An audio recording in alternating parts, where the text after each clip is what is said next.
The Joe Cronin Show. I hope you hang your mother. This country sucks! This place sucks! Sometime. CNN masturbated all fucking day. The Joe Cronin Show. Dude, I will eat your fucking asshole out and then spit it into your mouth, baby bird style.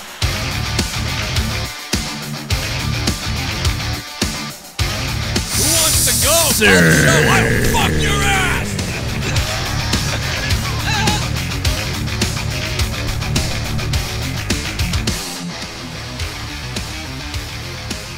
I wanna kill myself! Today's show, Out of Nowhere, episode 184, is brought to you by FanFest. Join all of these amazing former superstars, Hall of Famers, wrestling professionals in Rhode Island on June 8th, Saturday, June 8th, the Crown Plaza Hotel, 801 Greenwich Ave in Warwick, Rhode Island. And not only that, Joe Cronin, myself, I'm going to be there as well. So we're going to have a lot of fun. So many superstars, so many entertainers, so much fun, so many legends. Come hang out with me as we do our live podcasts from there. You never know who's going to drop by. FanFest 7. And it's going down June 8th as we prepare to start Out of Nowhere episode 148. Tonight, it's WrestleMania. By the way, my buddy Joe, not me, a different Joe, who's in charge of FanFest 7, he is going to join us soon to talk about FanFest 7. He's a great dude. I got to meet with him a million times, and with him and some of his buddies over at WWE, including the great Vincent McMahon. No, McMahon won't be there, but we love Vince McMahon, but he won't be there. Tony! It's time for the greatest podcast on Mr. to the NIN. Oh, my God. Out of nowhere. Oh, my God, Tony. Tony, thank you so much for starting us off the right way with $5 in the super chat. So much stuff to talk about tonight. We want to hear from you guys. We want to get your calls. What are you most pissed off about as far as WrestleMania goes? What are you happy about as far as WrestleMania goes? We're going to have Jake DeMarco in the house. Connor from OKFabe. This is the last episode of Out of Nowhere before WrestleMania 35. We're going to take a lot of phone calls tonight, I would hope, and hopefully we have a good time. We have a party. Grab a drink. Grab some weed. Grab your favorite cereal. Grab your balls. Grab your genitalia. I don't know. Have a good time. Spread this video everywhere. Share it. Like it. Tweet about it. Tweet at everybody about it. Harass the shit out of people that we are live right now for Out of Nowhere. Let's begin. Before the surge kicks in and I drive myself through the fucking wall. Last time I drank this shit, I ran through the wall like the fucking Kool-Aid guy. Let's get it going, baby.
Let's beats with Recon, bruh. Let's beats with Recon, bruh.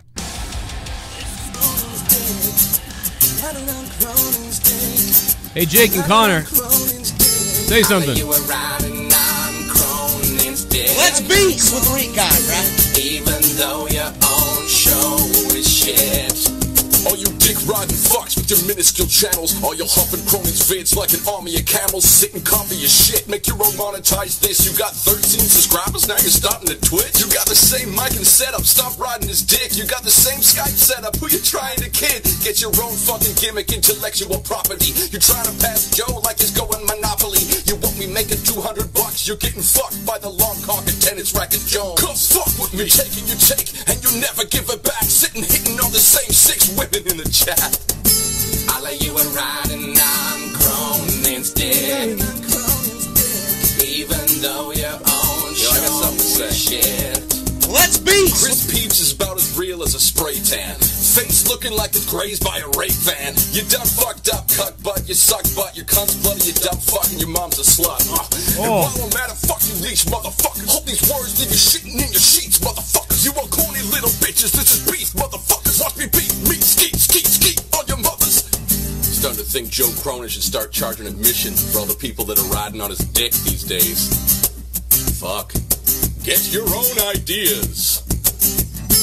All of you are riding on Cronin's dick. You hear these, Jake? You don't hear anything? Fuck. You guys scream at each other. You gotta yell at each other to get it to trigger. You guys gotta talk in the mic.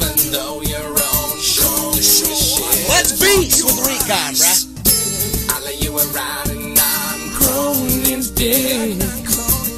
Yo, a little bit of Tennis Racket Jones tonight. Going back in time, I wanted to play that because I played it on Patreon. I love Poopy. No, I don't love Poopy. Get out of here, Kali, you asshole. Kali, you bastard. What's up? No, shut up, Kali. Come on. This is that great Kali. Shut up, Kali, you asshole.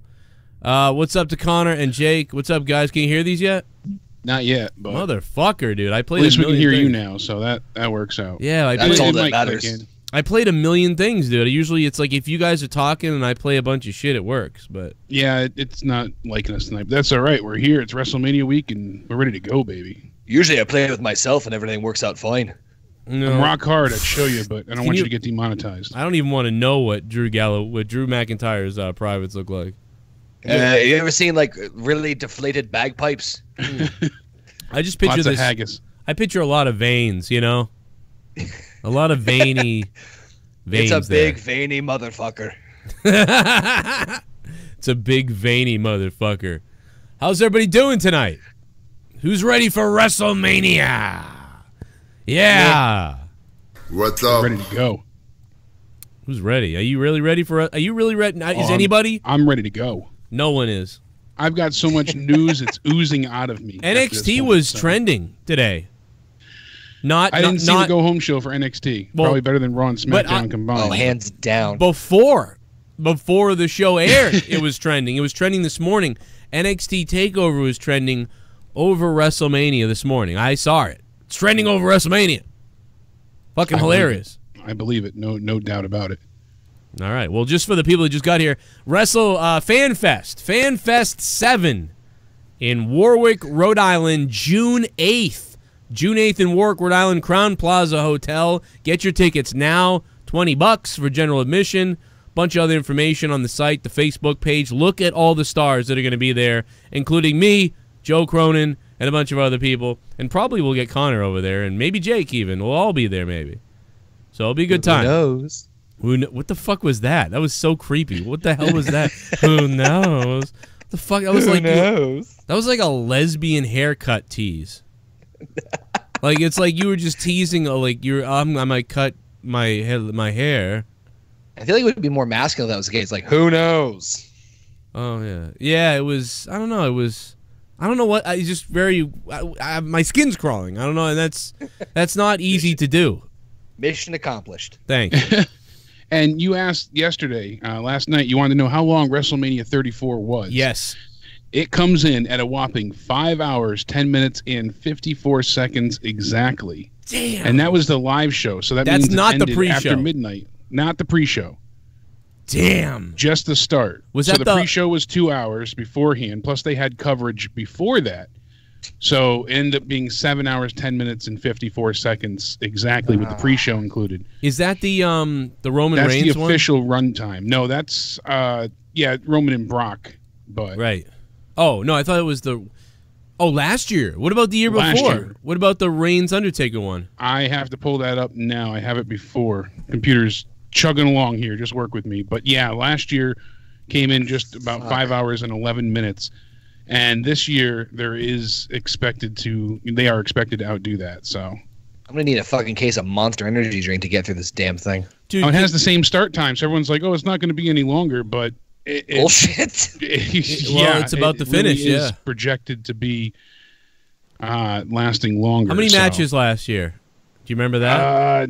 I just switched over. I will let you know in a second. Well, when you figure it all out, write down how many matches, and let's compare those. WrestleMania 34, if we're counting we're not counting the pre-show, right? 15, no, forget the pre-show, even though that technically, Jesus. If you don't count the pre-show, it was 10. Dude, I'm going to be drunk as fuck by the time it's time. No, like, seriously, by the time it's time to review WrestleMania, I'm going to be drunk. Because I plan on having my cell phone set up in the living room here and, streaming all my reactions and everything. It'll probably get taken down, even though Loogie can stream her reactions with the video up. And other people can stream the whole video. I just saw some reaction guy the other day, 500,000 subs on YouTube. Guy streams all of Raw, says about like 50 words the whole entire stream. He goes, wow, that's what they're going to do. Wow. Huh. And then he shuts up and does this. And then, oh, yo. So you ready for this? WrestleMania 34, as I said, was 5 hours, 10 minutes, scumbag. 54 seconds. WrestleMania 33 was 5 hours, 10 minutes, and 41 seconds. Wow. So literally, a 13-second difference there. So What? WrestleMania 34 was 13 seconds longer. So how amusing is that? Dude, I remember we were up until 4 a.m. Yeah, talking it was WrestleMania. late night and day, but and we were behind in everything donations. afterwards, though, with the Undertaker. Remember, after WrestleMania ended, then they kept showing stuff with the crowd reacting, and so that's I why started the show 33 crying. Even longer. I started my show crying. Yeah, I we was were upset. fucking crying, and I even made a T-shirt out of that only 5 people bought. But you can buy a T-shirt of me crying. It's fucking hilarious. Still real to Joe, damn it. If you can spray paint a different thing on it, if you want to write Joe's a bitch, go ahead. Dude, the donations, we were 2.5 hours behind on donations, I remember. It was insane. Dear God. Speaking of that, let me mute you guys real quick and see if I can trigger these mother effers. What's up to the chat? How you guys doing? Joe Cronin greater than everybody else. Holy shit, Mike Clitoris. Thank you, man. That was, that's some praise, man. That is some praise. Take that. Let's beast with What's up? No. This is that great Khali. What's with no black champion? Booker? Mark Henry. I mean, they won, what, the WCW belts, diverse? I think you all know what's up with the no black champion. Come on. Let's think about it. It's weird. Smoke weed every day. Moss Blaze. Welcome to the best wrestling podcast in the universe. Wow. Waxing crescent moon, sun behind cloud. Joe Cronin cock must win like my weed, it makes all come. So excited for Coffee What's up? Mania or running wild, brother, no pun intended. Wow. Moss Blaze, thank you so much, man. We really appreciate that. Moss Blaze, thank you, sir. Yo, Jakey Poo. You hear these now? Bear with me. What was that, Jake? What's up? This is that great Khali. About 20 minutes shorter than both shows. What? Wait, was that great Khali? That fuck owes me $20. So that was WrestleMania 32. It ran 4 hours, 51 minutes, and 53 seconds. So roughly about 20 minutes shy. I'm going to make the bold prediction that this year's WrestleMania is about 10 to 15 minutes shorter than the last two, than those two ones you mentioned, that by 13 seconds. Yeah. So. Well, wait a minute. Okay, wait a minute. Real quick, how many matches were at those two versus this one? Do you guys know that? 11 for 34. 34 at 11. Yeah, 33 had, I think, 12. Maybe I just closed it now, but here, let me go back and look for you. Yeah. 33, not including the pre-show, that one had 10. 10, okay. And then this one has how many? This one has 17 or 16 matches right now, 3 on the pre-show, so 13. Son of a bitch. So plus, that doesn't include Johnson. Now, to get into the news a little bit, what I'm hearing maybe is I'll take that. Maybe I take that back, and I know. Let me think about that. I'll come back to you at the end of the show. Well, here's the thing, Joe. Now they're saying that The Undertaker might be interrupting Cass because John Cena wants to have an actual match. Well, I mean, I am sticking by The Undertaker interfering or interrupting Elias. I'm sticking by Undertaker interrupting Elias only because I've been championing the damn thing for 2 months. I've been saying it. 2 years. Yeah, I'm Nostradamus. 2 months of thinking something like that would happen with Undertaker or Hulk Hogan. I think originally I started with Hulk Hogan. So I'm going to stick with it, even though probably won't happen. But you know what? If it doesn't, you know what's going to suck is if it does happen, I'll be like, yeah, I saw this coming. If it doesn't happen, I'll be like, man, that didn't even happen. So either way, like, there's nothing that's going to surprise me unless they do that Sting shit that somebody brought up a week ago. Yeah. Did you hear that, Connor? Somebody called, and you probably already heard the rumor, but somebody called and they said, they were like, well, you know, they think Sting is going to show up in the ring. But why? I don't know. Like, so Undertaker's going to do that shit to Elias, but then the lights are going to go out again, and then Sting is going to be there, and I would set up something for Saudi's, pay-per-view. That's what he was getting at. But also, the Saudi Arabia show has been pushed back now from May to June. Yeah. Which if it was June, you would have said Kofi Kingston. I mean, if it was May, you would have said Kofi Kingston is not winning the belt, or is winning the belt. Yeah, to go ahead and... Because Daniel Bryan's not going to go there. But now there's enough time for Daniel to build himself up more. And lose the belt later. That's one of the reports I was reading today, actually. It says, that's big huge. Possible spoiler for WWE title match at WrestleMania. And this was Brad Shepard speaking about the WWE title match. And he said... I have historically had Daniel Bryan to win because I was told he was planned to be that way.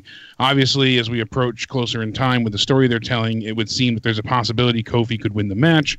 Obviously, the final decision was made the day of the show itself, WrestleMania. So they said it's still a toss-up, but the original plans was, as we've been saying, to have Daniel Bryan continue with this massive heel run that he's on. So I'm not sure, but apparently they're kind of waiting till the day of to see what they want to do. So not that hard to imagine. I guess a few of the outcomes they're still undecided on, which isn't entirely surprising. I mean, Vince had, not many things planned out in full for a few of the Manias past, in the past few years.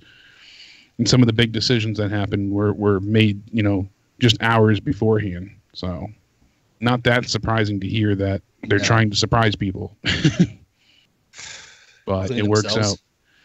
Yeah, I mean, usually, but I have a hard time seeing Kofi winning just by all the, claims that we heard for so long now that they were going to screw him out of the title match some way, shape, or form and keep this feud going. I also hear that they want to have Randy Orton and AJ continue their feud past WrestleMania, that this is just going to be the start for their feud, not a big blow off. So that's interesting to hear. Also, we're still waiting on more of an update from Rey Mysterio. He said suffered an injury on my right ankle this past Monday night on Raw against Baron Corbin, praying to be ready for Mania this Sunday. But from what I'm hearing, that's not as likely as he's making it out to sound. So it did not. Dude, we thought he was done. That's why we were surprised nothing else was written on Tuesday. Yeah, and that's why some people are thinking that could be what John Cena's talking about and him having a match now. With Samoa Joe? Yeah, because he would go for the U.S. title. Because originally we said Cena was likely interrupting Elias. He wasn't there to have a match. He was just scheduled for an appearance. And now he's saying something about having a match. I sincerely believe that Samoa Joe and John Cena could have an Extreme Rules type match, and they won't because there's already no holds barred with Cena with Triple H. But where they could have a match where somebody gets busted open, they go through a table, they go outside. There's some chairs, there's some innovative stuff they do with Cena and Samoa Joe, and I feel like I could come out thinking that was one of the best matches of the night. And that's weird because I don't normally like a matchup of a guy like Samoa Joe and Cena. But I just feel like that could happen, and that was like a surprise that happens. I could definitely see a surprise. See, I do see that. I see a surprise or an unannounced or something like that happens at Mania, the swerve or whatever. That's going to be the thing that steals the show at Mania. I have a feeling, even though I did say last week or 2 weeks ago that The Miz and Shane may be the thing that steals the show, but I'm kind of backtracking on that now because The Miz kind of stays in a bubble. It's going to rely all on Shane doing stuff out of the ordinary. Yeah, Shane's really going to have to elevate and push The Miz to new territories and levels. I don't know if he can do that. You know what I mean? I think he can, especially with that, Falls Count Anywhere stipulation. I really feel like that's in Shane's it is, but landscape. I just feel like The Miz is so generic in the ring that, I mean, maybe he won't be, but he's just so safe. I don't know if I can believe anything outside the ring with him. I like The Miz in many ways, but he's just so safe. Like, The Miz is in the spot that, like, Mr. Perfect was in, or, somebody like that from back in the day, and Mr. Perfect sold awesome. The Miz kind of just safe sells everything. It's just the way he works. I don't really care that much for it as much as I believe he's a star and he's good at stuff. I'd hire him myself, but he's just not that type of worker. Maybe they'll prove me wrong. I have a feeling we're going to be, at least you'll be proven wrong. I truly believe not really, though. Match. I still think that could be the best match of the night. Like, that's how, I don't know. There's certainly a case for it. There's a couple that could be show stealers. Depends on how they go. Like the build going into this Mania, I think has been atrocious for the most part. But I think the matches themselves, when we get them, could be pretty solid. Yeah, that's kind of been the history with pay-per-views with WWE. Not so much Manias, but pay-per-views in general. We get shit builds and we get frustrated, and Joe usually says, wait till you get to the show, and then we get to the night, and it's like, hey, that wasn't atrocious in its own right. So because it's like any given Sunday, any given wrestling night, you could have a good wrestling show, despite that the weekly show is asshole. You just don't have as much of a vested interest in it. That's the problem. The matches are fantastic in ring usually, because that's the night where it's just about the wrestling, not so much promos and storytelling. That's what's supposed to get you there. So when they rely on the in-ring work, most of the performers do their job well. Unfortunately, you just don't have a vested interest in these people. You don't have a reason to root for or care for many of them besides just liking them. So, and that's the thing now. There's so many, discrepancies and plot holes and issues. I myself, I'm all for chaos and disorder, but when it comes to WrestleMania, I like things to be laid out as well as possible. I mean, this is supposed to be the ultimate show of shows. This is what everybody looks forward to all year long. And I feel like this year has been so, as much as it was predetermined, it's been so thrown together at the same time. It's just jarring. It really is. And we've had more matches announced, I feel like, on Twitter than actually made official on TV. Yeah, and I know Twitter. It's the adapting way of social media. I understand that, but even then, the announcements on social media have been underwhelming and as Tommy says, lackluster. It's been just disappointing to find out. Oh, by the way. Well, let me take a call real quick. 213, what's up? What's up, Joe? What's up, baby? Holla if you hear me. It's Luis. Luis, what's up, Luis? Well, nothing much, huh? I'm wondering why John Cena has a match at WrestleMania. This dunce bucket shouldn't be anywhere near WrestleMania. He doesn't have a match yet, but he wants one. He doesn't have one yet, but he wants one. We can't see him. God forbid it's with The Undertaker. I mean, people are even teasing. Oh my God. Hurricane Helm said that he's facing Cena Sunday. People are joking about it now, but John Cena is certainly touting this also. Cena gets in the ring and screams like, "Come out, Undertaker!" again, and then Undertaker beats him again. Dude, that would be so I'm weird. For it. Another 2 minutes, scuffle after a 10-minute walk down from Taker.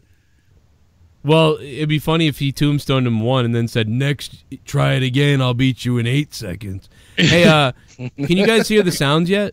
Yeah, we can. Okay, yeah. Let me play a couple of these then. Give it a hell yeah! What's up? Wrestlemania baby.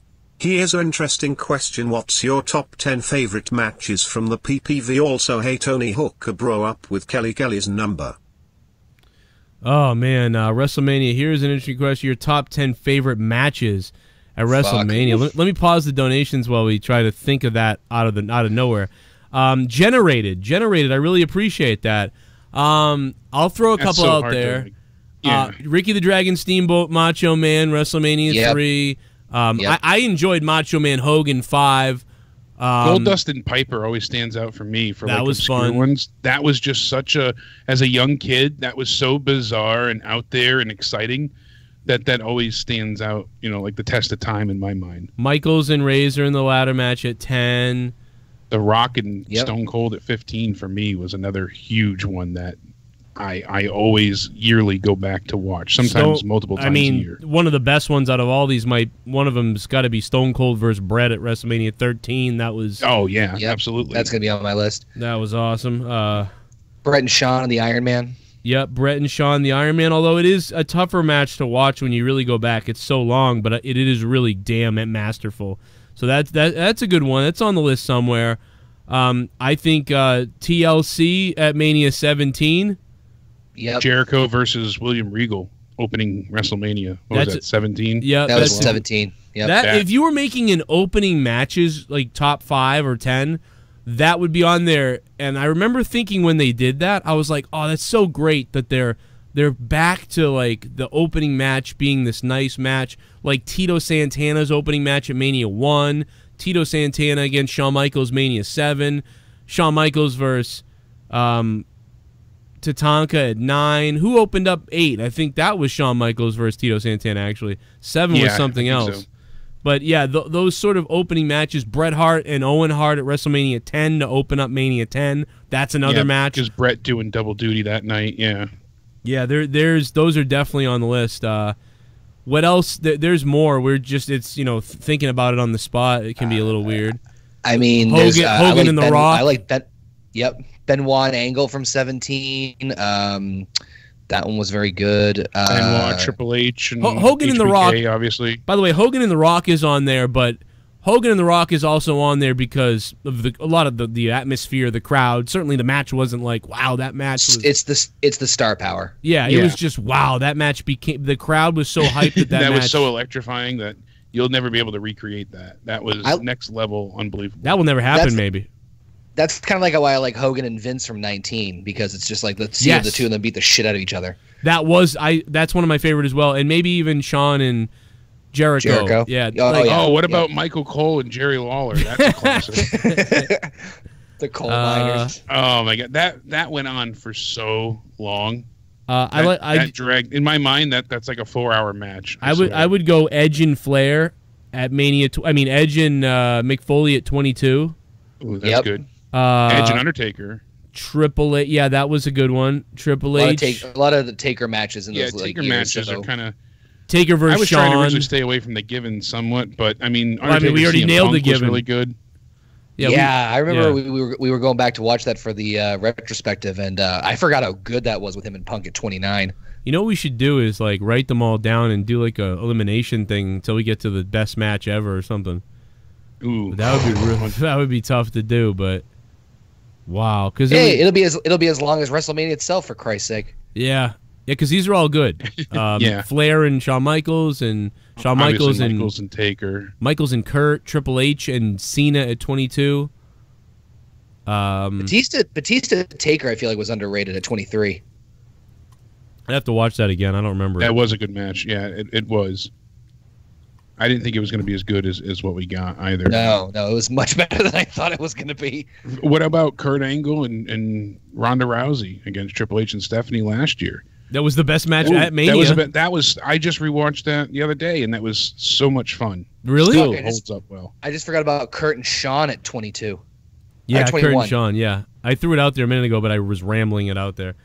That was really good too. Benoit, Triple H, and Shawn in the triple threat. That one's great. Oh, I missed that. Okay, I didn't hear you say that. That's the triple threat that everyone brings up. So everything we just said, we probably can have about 20 of them and narrow the list down. And depending on what era you're from, who you like the most, and what you like the most, that can really sway that whole thing. In my top 5 is Bret and Stone Cold, and got to be probably Shawn, Undertaker, and Razor and Shawn, and I don't know, in the top 5. I mean, Cena and Rock was not an amazing match by any means, but I still enjoy that just because of the build for the first one. It's like the Rock Hogan thing where it's like the crowd was going absolutely apeshit for that. The 28 one was much better. Mm-hmm. Well, there you go. We need a fucking whiteboard. Yeah, we need to. You know what? Just start scratching things off. I bought one of those at Home Depot the other day to hang on one of the walls here, over there, so I can have all this shit written down and schedule. So you can be a Twitch thought and go over there and write. Oh, I'm gonna shake your ass. No, so I can do charades with the audience during donations. It's white and has a feather in its ass. Why has it got to be a whiteboard, Joe? I don't know. Well, because it's racist. It's a racist board. Oh my god! Oh my god!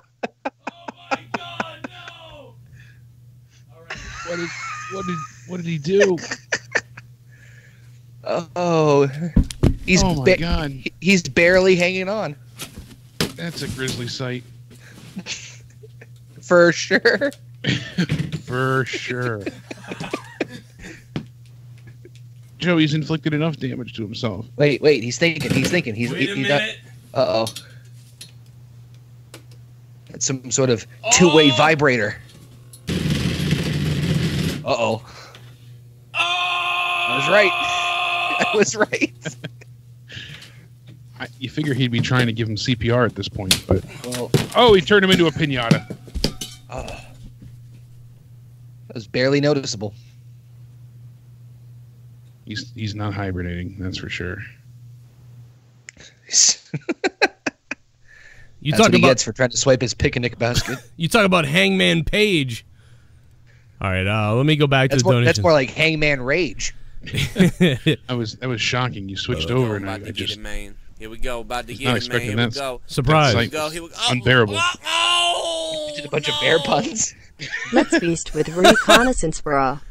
It's all about Dave and how you funk him. Joe, give me what I want. # finger me out ice. I will give you what you want, and I will finger you out.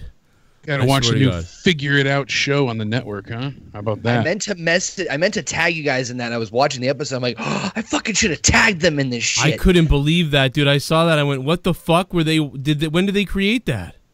Back in October, I think. I knew they had a show, but I didn't know it was called that. Like I was like, now, Jesus Christ, man.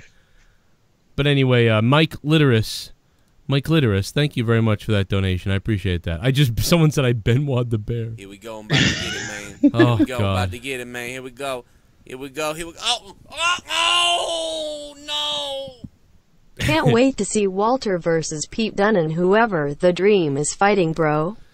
How about you guys? Yes, old school. I can't wait, old school. I am a big-ass Pete Dunne market. Pete Dunne and Velveteen Dream are like my two favorite guys right now. And Pete Dunne's almost had that belt for 700 days, you know? Well, that and you know, he has had it forever, and that thing looks amazing. That is the best-looking title in the WWE. Yeah. Walter's a fucking wall, though. I can't wait to see that match. Dude, I want to see Pete Dunne and Dream at WrestleMania in a ladder match after what we saw in Lowell, dude. Oh, yeah, you guys... I can't top that. That shit was so great. Please give us that. The phone lines are open. Reynolds Gage on... Party. What's up, Zach Connor? They're airing the pre-show on the USA Network. Really? Yeah, which smart is nice. move. I guess that is smart, but yeah, talk about taking away from your network.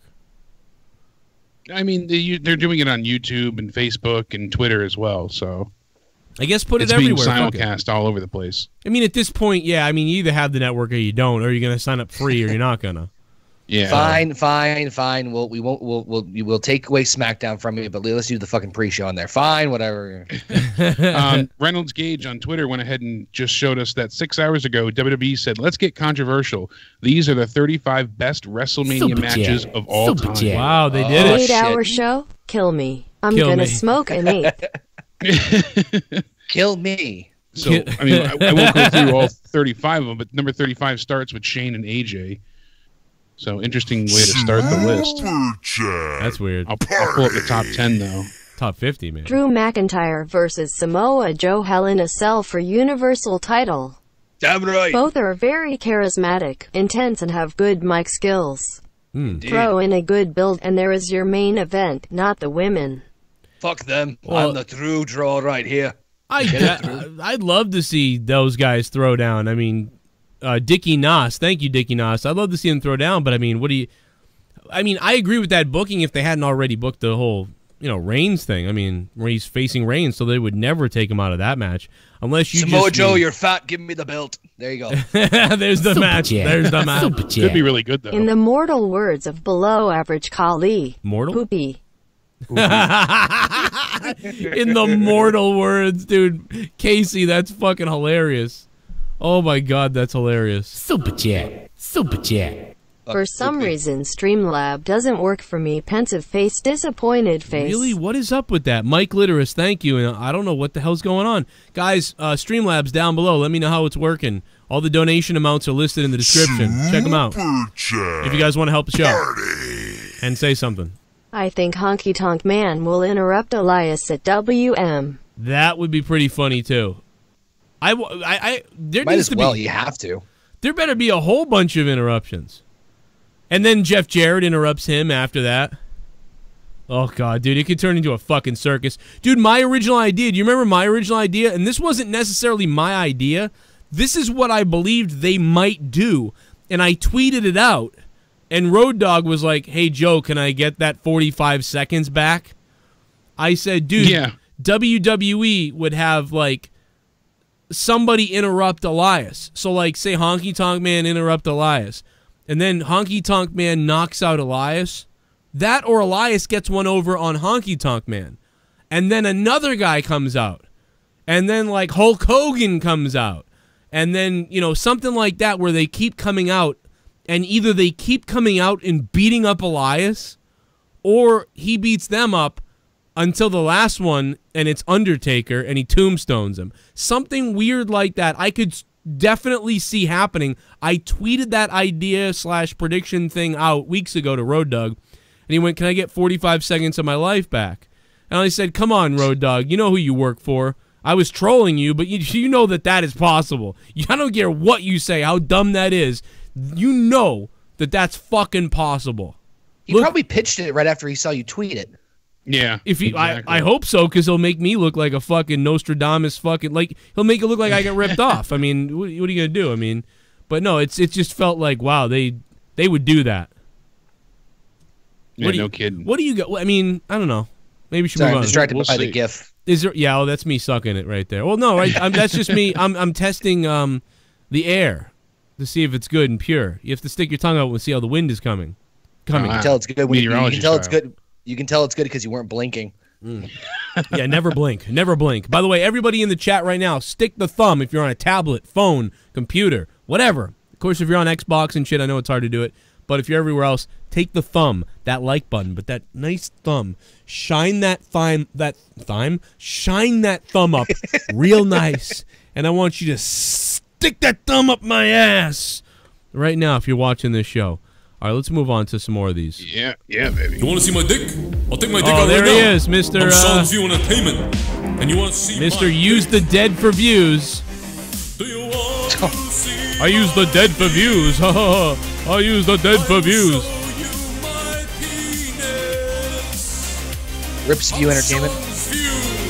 Don't screw with me or else I'll show you my penis. Yeah, our actual predictions are coming in a minute. We're just kind of getting the old intro out there, you know. See my dick. Do you want to see it? Do you want to see that? Tit, rit, bit, slowly. Hey Joe, Jake and Connor from Tickle Joe Grindle Kayfabe. After watching Daniel Bryan's promo, I'm a little more excited for the match, but I want Daniel to win because I'm enjoying Daniel #Ken for Champ Friday bitches. Ooh, Broken Lion. I gotta tell you, Broken Lion, this Friday night on Monetize This, Broken Lion, will be a battle royal to find out who takes on the champion next week. So the championship won't be decided this week. It will be next week. But this Friday night, there will be a battle royal on Monetize This for the champion. We're going to get into the predictions in a second. Two more little bits of news, I think, real quick from Jake and everybody. But before I do that, one last time I got to plug it. If you live in Rhode Island or New England, get your ass this summer out to FanFest in Warwick, Rhode Island. It is fairly cheap to get in there. So many guys on this list. Just look at the fucking flyer. It's going to be epic. Eric Bischoff is going to be in the house, for God's sake. I can't wait to sit down. The Four Horsemen. Vicky Guerrero and fucking Tony Atlas will talk your ear off until you're dead. Tatanka. Just so many people. Plus, Sunny's going to be there if she doesn't get arrested. And I'll be there too, and me and Eric Bischoff are going to have ourselves a hell of a live podcast. I'll tell you that. Come on by me and Eric Bischoff's table and come say hi to us. Come have a good time with Joe Cronin. We'll hang out. We'll take pictures. I'll cut a weird video on your girlfriend if you want. It'll be a lot of fun. Rhode Island, the tickets are on sale now. Tell them Joe Cronin sent you. Tell them that you're there to see Joe. Just make shit up even if you're there to see someone else. Just say you're there for me just because you're a psycho. And it's going to be a lot of fun. FanFest 7 at Warwick, Rhode Island, Crown Plaza Hotel. You guys can get out there if you're in Rhode Island for sure. Connecticut, New York, New Hampshire, Massachusetts, wherever else is nearby. You can always get a flight out there to meet these legends. Who knows the next time you'll see these guys there. Brutus the Barber, Beefcake, fresh off his Hall of Fame induction. Tully Blanchard's going to try to molest me. Jimmy Hart's going to stick his megaphone in my ass. It's going to be a lot of fun. A lot of fun. That being so this said, list is pretty interesting, Joe. Yes. Number 11, just before the top 10. This is their 35 on WWE.com. Honorable mention before the top 10 is The Rock versus Hollywood Hulk Hogan at WrestleMania 18. Honorable mention?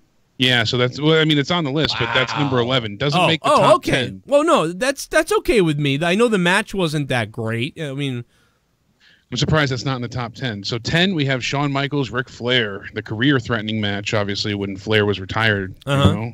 I love you, I'm sorry. Number 9, Bret Hart versus Owen Hart from WrestleMania 10. Yep.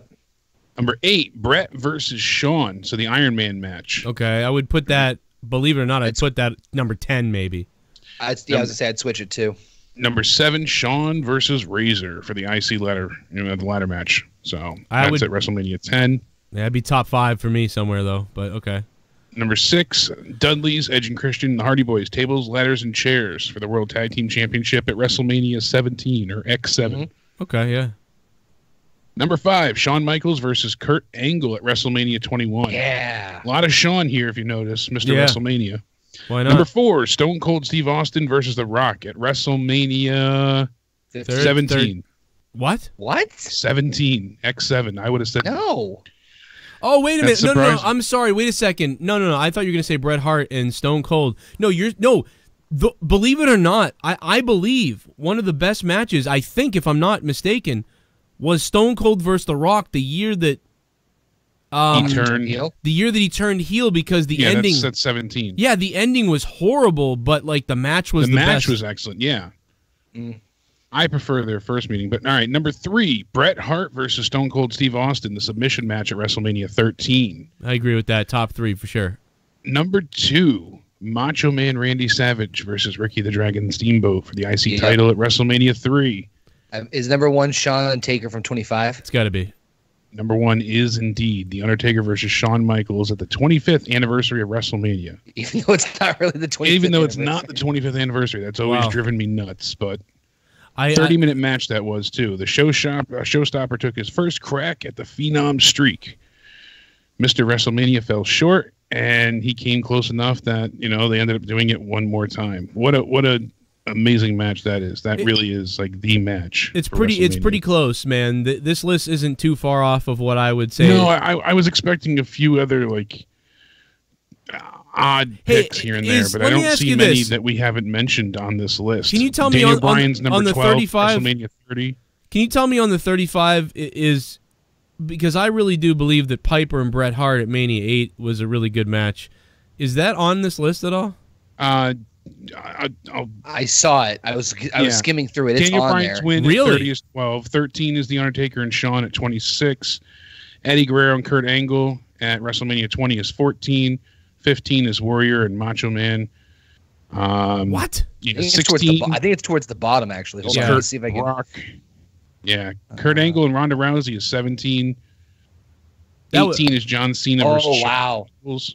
You said Bret and Piper for the IC title at 8, right? Yeah. Yeah. Number 28. Wow. Out of 35. You know Daniel what, Bryan though? versus Triple H is 19, and then 20 is Shawn versus Jericho at 19. So. I'll give it to them for putting it on the list at least, because honestly, I thought they might not even make the list with that, but that, to me, is a top 20 WrestleMania match. I'm surprised Ronda Rousey's match ranks above that. I'm not, with the way they are. They got to put new stuff a little bit in there. Yeah. But they put Brock Lesnar versus Roman Reigns on there from WrestleMania 31. They put Warrior and Savage on there too, which I'm not too surprised. Angle and Guerrero from 20. The Brock thing, believe it or not, I don't like those two in a wrestling match. It seems like I'm watching a video game of punching. But what I will say is, no, I mean, like, really, if you watch that, you're right. But even though they were just like basically punching each other by the end of that match, yeah, it was a brawl. That towards the end, when Reigns finally knocked down Lesnar and he like fell into the ropes and shit, the crowd started buzzing. That was actually pretty cool. And then when they both were down, and then Seth comes out, like that match was hitting a crescendo where you were like, wow, this is turning into a hell of a fucking thing, even though I didn't even like it originally. And then when Seth comes down, it just made everything go, holy shit, now this is happening. So even though the match isn't that good, but the last 5 minutes of it leading into the cash-in is pretty damn good, and the crowd starts reacting to it. But in a weird way, that is a pretty good moment, and it's not like Seth and Orton, having their match earlier, but it had a vibe to it. It did have a Mania moment feel to it. Yeah, because this was him and Brock's first meeting too. So I mean, their next match, it was fresh. Their next match was horse shit. All of their next matches, every follow up, I did not enjoy. But that's the thing. I mean, I will give you that. I'll concede there because it was their first meeting.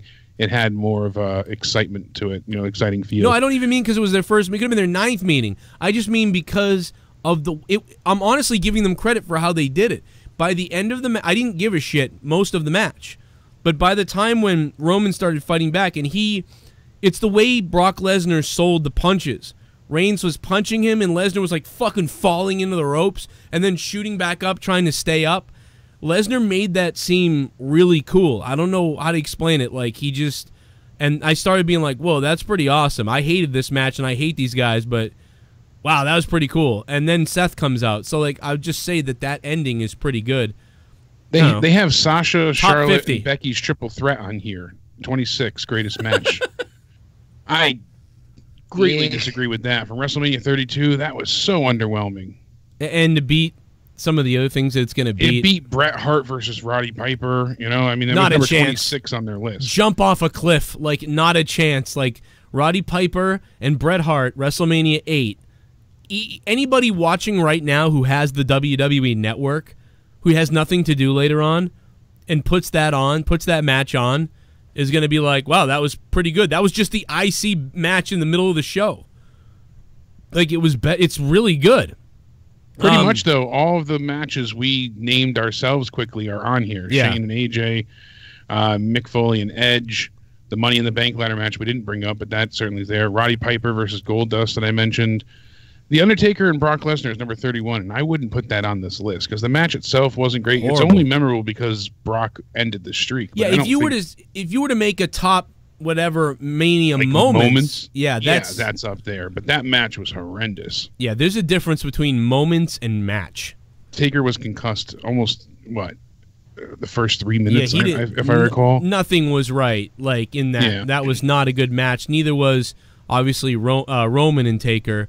But yet the ending of that was a great moment, or a crazy moment. So, yeah, top 50 WrestleMania moments, we can include those, which is either one. You would take either one as the WWE or as the entertainer. Hey, did I have a moment? Did I have a match? Either way, match or moment, wow, you made an impact on WrestleMania. And that's what they're usually going for, so... one of the things for Sunday, too, now that they're talking about, I know we got to get into our predictions, but I'm going to bum rush through most of the news here because our prediction's going to take up most of the show.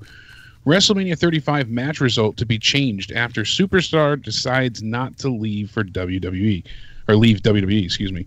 So what's going on now, apparently, according to a few different news sources here, it started with Metzler and a few others chimed in beforehand. They said that Ronda Rousey did not have her leave approved, I guess, is the heart of the issue here. And her break from the company following Mania has not been confirmed backstage, and that could affect the outcome of the match on Sunday if Rousey doesn't leave. So originally their plan was to have Becky win the match, but now if Ronda's not going away for a while, which was tentatively planned, then they are deciding whether or not she should lose at all. That's really mind-boggling to me that would really even be considered for Becky not to win there. I really think the women. I think you're going to see the belt change hands with the women, and neither of the men's matches change hands. That's where I'm going with it. But it says right here, Vince McMahon, who's known for last-minute changes, could have Rousey win if the former UFC champion agrees to stick around for more time. And I could see him going with that. I mean, that is his female prized possession at this point. She's been well protected. I'm not saying that's what's going to happen. Again, just reading the news here, but it certainly is something to consider. That is a very interesting angle. I don't think this is being put out there to swerve people either, because everybody else has been reporting that, basically Becky's the chosen one. She's set to win. And then all of a sudden today you hear that, well, Ronda's saxophone tour is canceled and she might not be leaving after Mania for a little bit. So yeah, but this is classic WWE putting fake bullshit out there like this to make you think. Trying to sway the likelihood of Becky winning. So that was kind of my thought behind it. Yeah, this is when you have to look for WWE to start being like fucking doing anything they can. Putting out things to make you say But it certainly is an interesting scenario. I mean that is something I could see them considering, having her retain just because she's not going anywhere. I think it'd be foolish, and it would be so detrimental to the women's roster at this point in time. But who do you want to win, Connor? What's that? I didn't quite hear you. I think so. What do you think, Connor? I don't know. Like the idea of, I think one way or the other, if Ronda retains, man, the crowd's gonna be pissed. I still think they're gonna have I think you're definitely with you guys as far as the men's not changing hand, and the women's definitely, because they have to.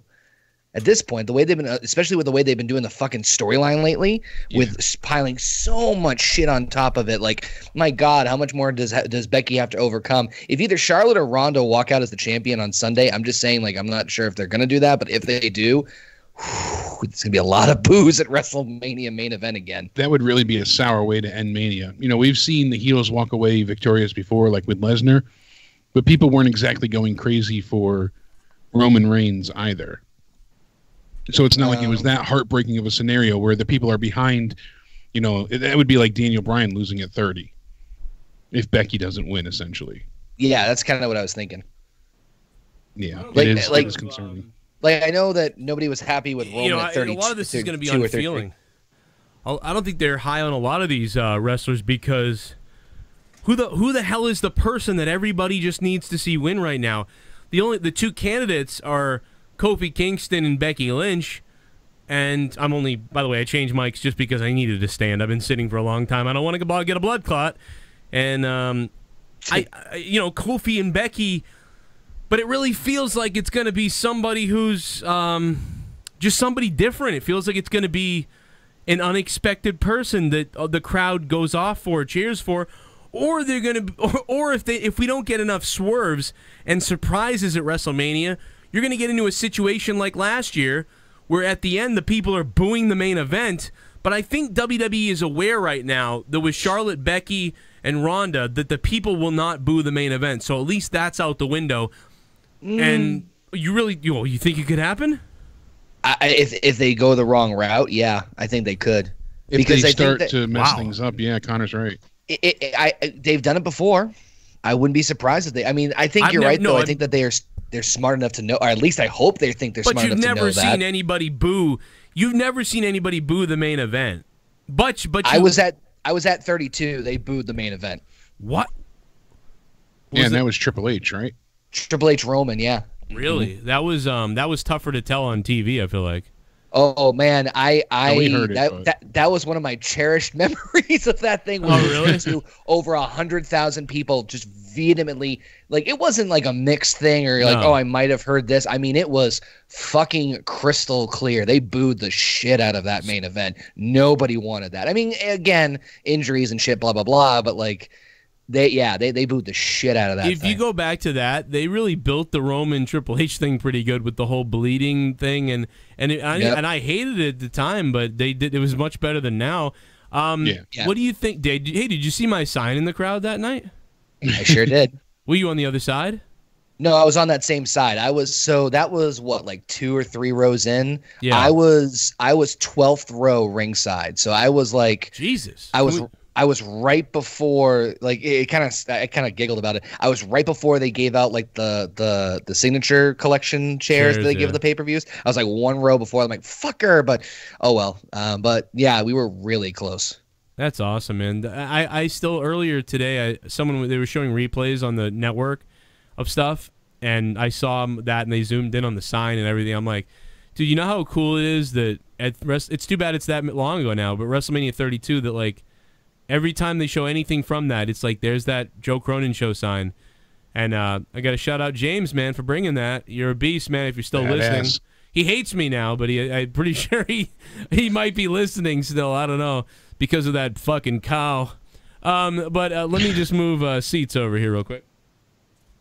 Yeah, and I mean, like I said before, too, we're also hearing, like I said, AJ Styles and Randy Orton going to be continuing their feud post-WrestleMania. I can't wait for that. I am looking forward to the match.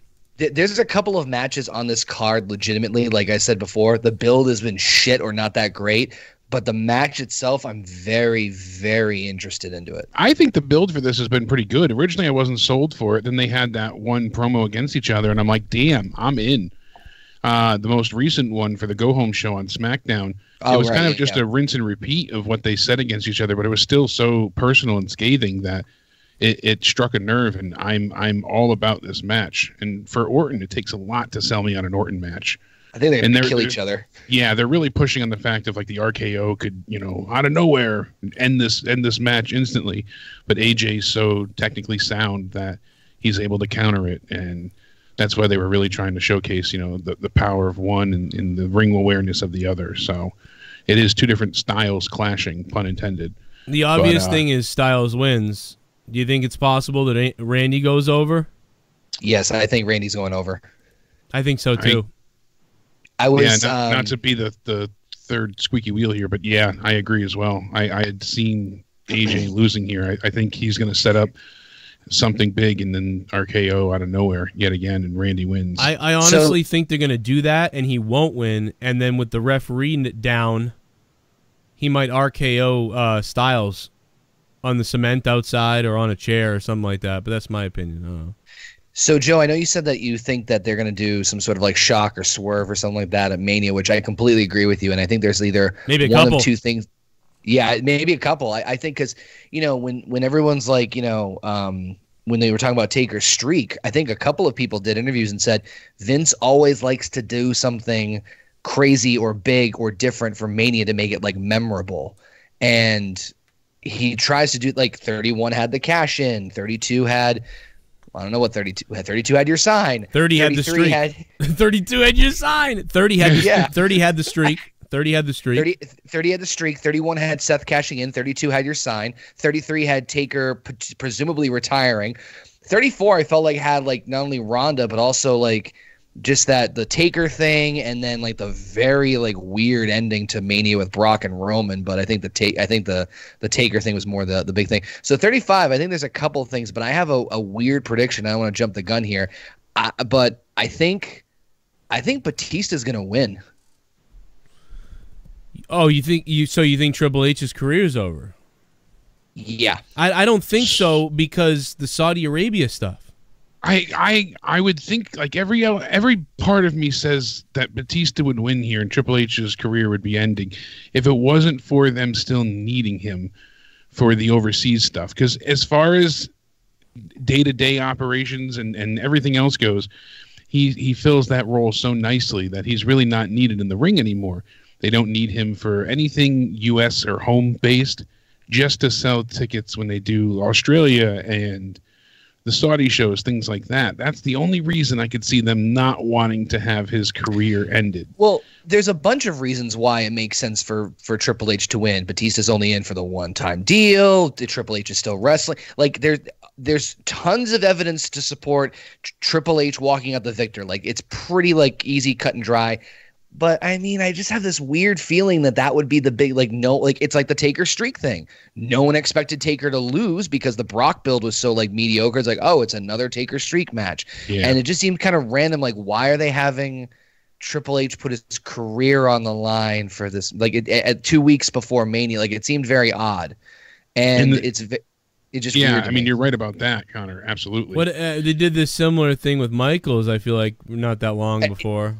Right, and they could easily pull him out of retirement. I mean, hell, even Sean was doing an interview about like when he lost to Taker, and he's like, well, he came back, and he's like, well, I was thinking about retiring. Even Michael Hayes like, why don't you put your career on the line? He goes, if you want to come back, we'll figure something out.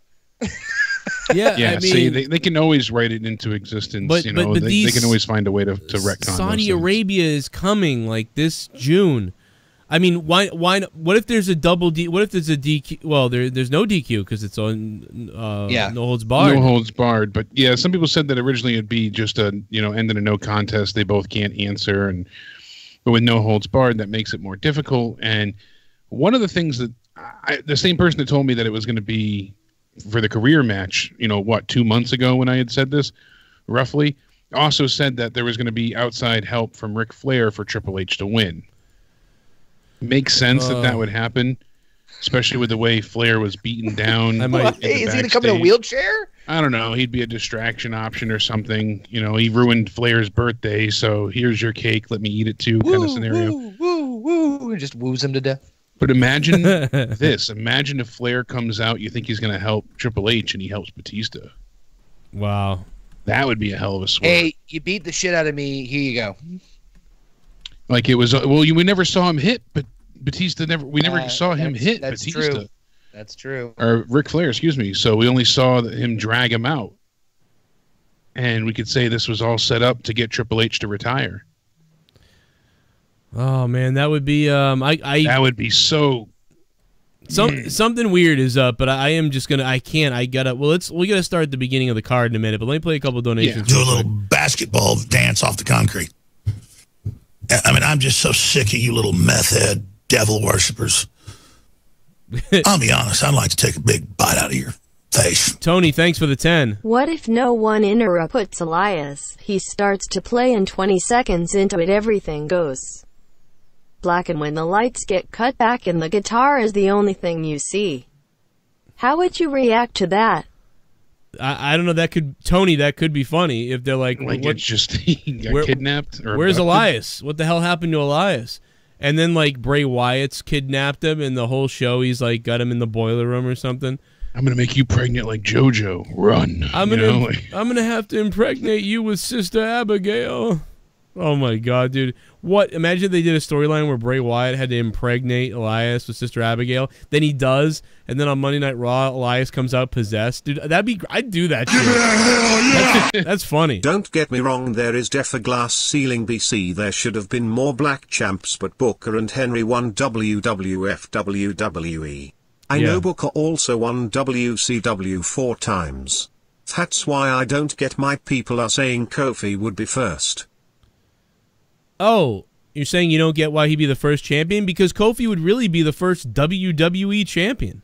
Yeah, it wasn't the big gold belt. It wasn't. It'd be the WWE championship. The real belt. Smoke weed every day. Moss Blaze.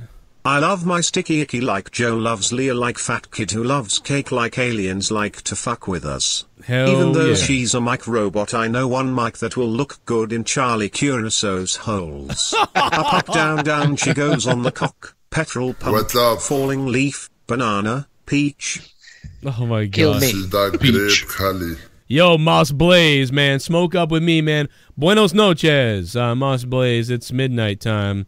I agree with you, man. Caruso, damn. Super chat. He's hot. If Kofi wins, we riot, Tommy. Yeah, if Kofi wins, Tommy's grandfather is going to be mad. He's going to bury himself in the Confederate flag. Tommy, what is this shit? Yeah. What's the point of this, Kofi? Back in my day. WWE PC YouTube has an awesome vid on Ciampa surgery. Oh, man. That just makes me sad, dude. Like, I don't know. Glorious That was one of the things I was going to bring up eventually as well. His prognosis is not looking good. My favorite WrestleMania match is all-time 5. TLC 2 Mania 17-4. Austin Rock also 17-3. Shawn vs Triple H vs Benoit number 2 Shawn Flair 24. By the way, fucking love that match. And number 1 Undertaker vs Shawn Mania 25. So by this you can tell I love Shawn. By this I can tell you didn't watch anything before WrestleMania 23. But thank you, Broken Lion.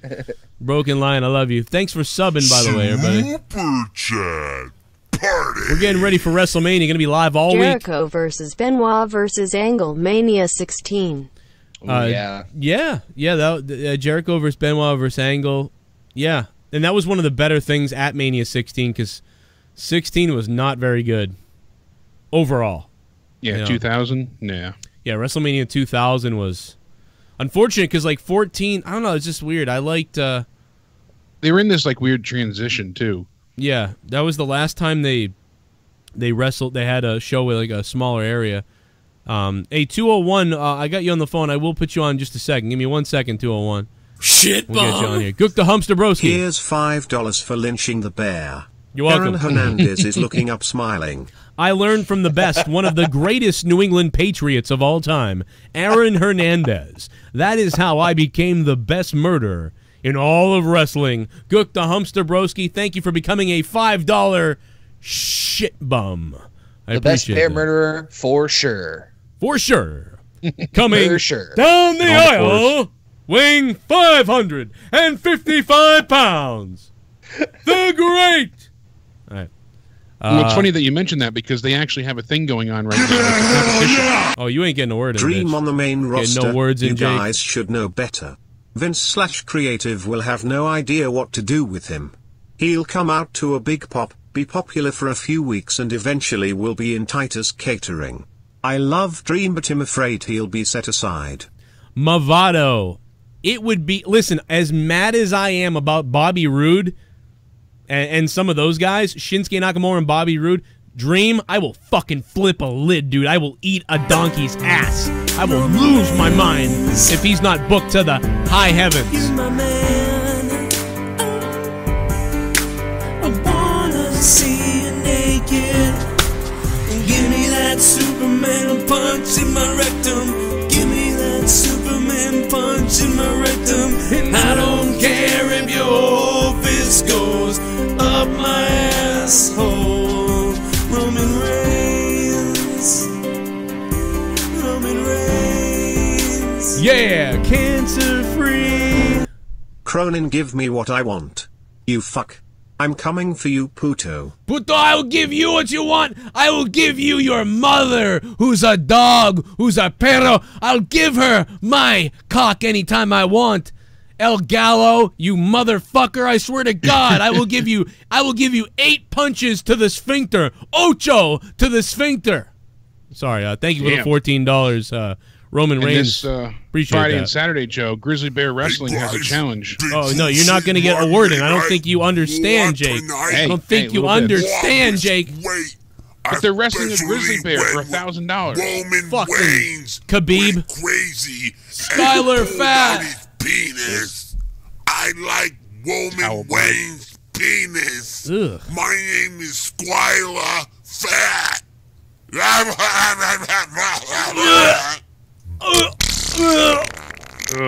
Oh my God. I'm gonna throw up. Apparently we are racist because we like Dukes of Hazzard. I know. I love how the Twitter kids attack grown men like they know something. Fucking idiots. And one more thing, what happened to Skylar Fat? Go. Red Sox. John First run Montgomery. tonight. John Montgomery, thank you, sir, for the $12. Dude, I was lambasted on Twitter. Cody Rhodes tweeted out, anybody who wears the Dixie flag or whatever nowadays is a piece of shit. And I made a joke because I'm a 34-year-old person, so when I was 5 years old, the Dukes of Hazzard was on TV. It was just a stupid show about these guys wreaking havoc in the town and the police trying to arrest them. If anything, it was nothing to do with that. But on the car was no racism involved. But on the car, the General Lee, which is the name they called the car that, which you could make an argument about the General Lee, but was the flag, the Confederate flag. So as a kid, we all had toys with the Confederate flag on it and all these other things. Nobody thought like about really what the flag meant. I'm from Boston. We don't even give a fuck about it. I don't even care about the stupid flag up here. I don't care. I'll leave that for the Southern people to fight about. I don't give a shit. But so I simply tweeted out a joke like, well, does that mean, Cody, that I have to throw out all my Dukes of Hazzard t-shirts? No, I don't even have any Dukes of Hazzard t-shirts anymore. But all these fucking nitwit fucking SJW little kid boy dumbasses were like, oh, racist and all this stuff. I'm like, I'm a racist because I watch Dukes of Hazzard? You're a fucking little fag boy, you retards. So, dude, America, all you puss bag idiots, all you queef-sucking SJW bitch boys can kiss my ass. Why don't you worry about the real racists? Why don't you worry about the real problems instead of being white knight fucking losers? Dude, one of these guys was from Rhode Island. He was like, I'm from Rhode Island. You should probably burn that shirt. By the way, nobody wears shirts from TV shows from the 80s. It sounds like you just have... Unironically. It sounds like you just have them so you can hide behind it. What does that mean? Actually, I have Ghostbusters shirts. I have Teenage Mutant Ninja Turtles shirts. I have Star Trek shirts. You know why? Because the 80s and 90s was way better than this piece of shit culture we live in now. Suck my dick. They're just words, you stupid morons, and stop using black people as your pets. I know you love to white knight and virtue signal. Hey, don't talk. I love you, little black pet. You're my little black pet. Stop using black people as your pet. They know you're doing it. I know you're doing it, and you're pathetic, disgusting pieces of trash, you morons. And fucking Mr. Nightmare's fucking enabling it. Dude, I couldn't give a shit about the goddamn Confederate flag. I was just talking about a stupid TV show, but you guys all didn't have dads when you were little, so you're all like, I got a white knight. I work at a bar, at a dive bar somewhere. I don't have a wife. Yeah, I looked up your profile. You have 200 followers. You don't have a wife. You don't get a retweet. You look like a loser with your beard. You look like the type of guy who says, punch Nazis, which is okay because Nazis suck. But the problem with you is when you see a guy who just is dressed a certain way, you go, you're a Nazi! And then you punch him in the fucking face, but he's not a Nazi. You're just a sick, narcissistic sociopath who's loose on society, who's about 5 minutes away from seeing the Joker movie and realizing that that's about you. All right. I'm sorry, I just lost my mind there for a second. The fact of the matter is, I had more black people DM me that wanted to kick your ass than you fucking even ever had in your life as friends. So you should probably stick your head up your ass and then hang yourself and show your fucking mother a picture of it by having your friend take the picture and send it in the post office to her in Michigan. And she's in Michigan and she's like, oh my God, I wonder what Harry sent me. It's going to be a great photo. And then she gets a phone call. I'm going to ignore that because he sent me a picture. Then she's going to open up the photo, and there you are hanging from the living room. And she's like, oh my God, what is this? I don't know. Then the phone rings again, and she's about to call you to say, don't ever prank me like this again. But the phone rings, and it's the police department. Hey, did you have a son named Harry? Yeah, I did. Oh my God, he's dead. He's dead. 38 years old, no wife, no girlfriend, no kids, no life. Kill yourself. Okay, let's go. The cops call saying, did you have a son? Did you? Past tense. They do that. They do that. I swear to God, they do that. Best one I ever saw, it was one of those comedy sketches where they go up to the father or mother and they're like, and they just peel the family sticker off the back of the van. You know, that's how it goes. But. I got news for all you white cucks out there. Black people don't need your help. They're big boys. They don't need your help. They don't need you to treat them like pets. It's like I said, it's disgusting. nothing more offensive than you being offended for someone else. That's basically you saying you're too stupid to realize that you should be upset. So I'm going to be offended for you. Right. Yeah. Now, Joe, look at this. If you there's can an wrestle injustice, a bear for stand up 60 for it. seconds and win $1,000. What? Wait, what? Is it a real bear? I sent it in the Skype chat. It's real. Do you think you can last 60 seconds in the ring with a grizzly? Disclaimer: the grizzly is not trained or declawed. Must sign a waiver before entering the ring. That's got to be a joke. That's right? Murder. Yeah, but they actually have. Yes, this is a joke thing, but they have grizzly bear wrestling. And Joey Ryan was talking about it. He said, I was booked at CWFH, to wrestle a bear at the NWA 60th anniversary show. It was the bear from Semi-Pro, and a month or two before the match, it killed its trainer and was put down. Holy fuck. And, so this is obviously, a joke with some of the shit, but they actually do have bear wrestling, and it's like, Jesus. But why would they post it? So who are you really going to wrestle if you go to this? Hey, it's not an April Fool's thing. You got 60 seconds you can last. You get $1,000 in cash. I mean, it's a joke, though. So is there really going to be a bear there, or is there not going to be a bear there? They've done wrestling with bears before, so I don't know. What kind of waiver does that look like? You know what? I don't know, I will never forget when I went to wrestling school and I signed that waiver. It was like, woof. Yeah, right. I'd love to see Sean's view take a crack at it. Yeah, right. That would be entertaining. Sean's view's afraid of my foot, so I don't think. Hey, 201, you're on the phone and you waited about forever. So, what's up, 201? What's going on, baby? This is Rostafa. If you don't know what you mean, how you doing, man? Oh my God, Rostafa, what's up, man? What an old man. After that speech, I'm in a Dusty Rhodes promo, and I just got a big ass boner because of that speech, Daddy. How you doing? No, I'm playing, but hey, dude, that was fucking epic, dude. And just to let you know, I'm half and half, so it's like one of those things where it's like I'm already over my white guilt.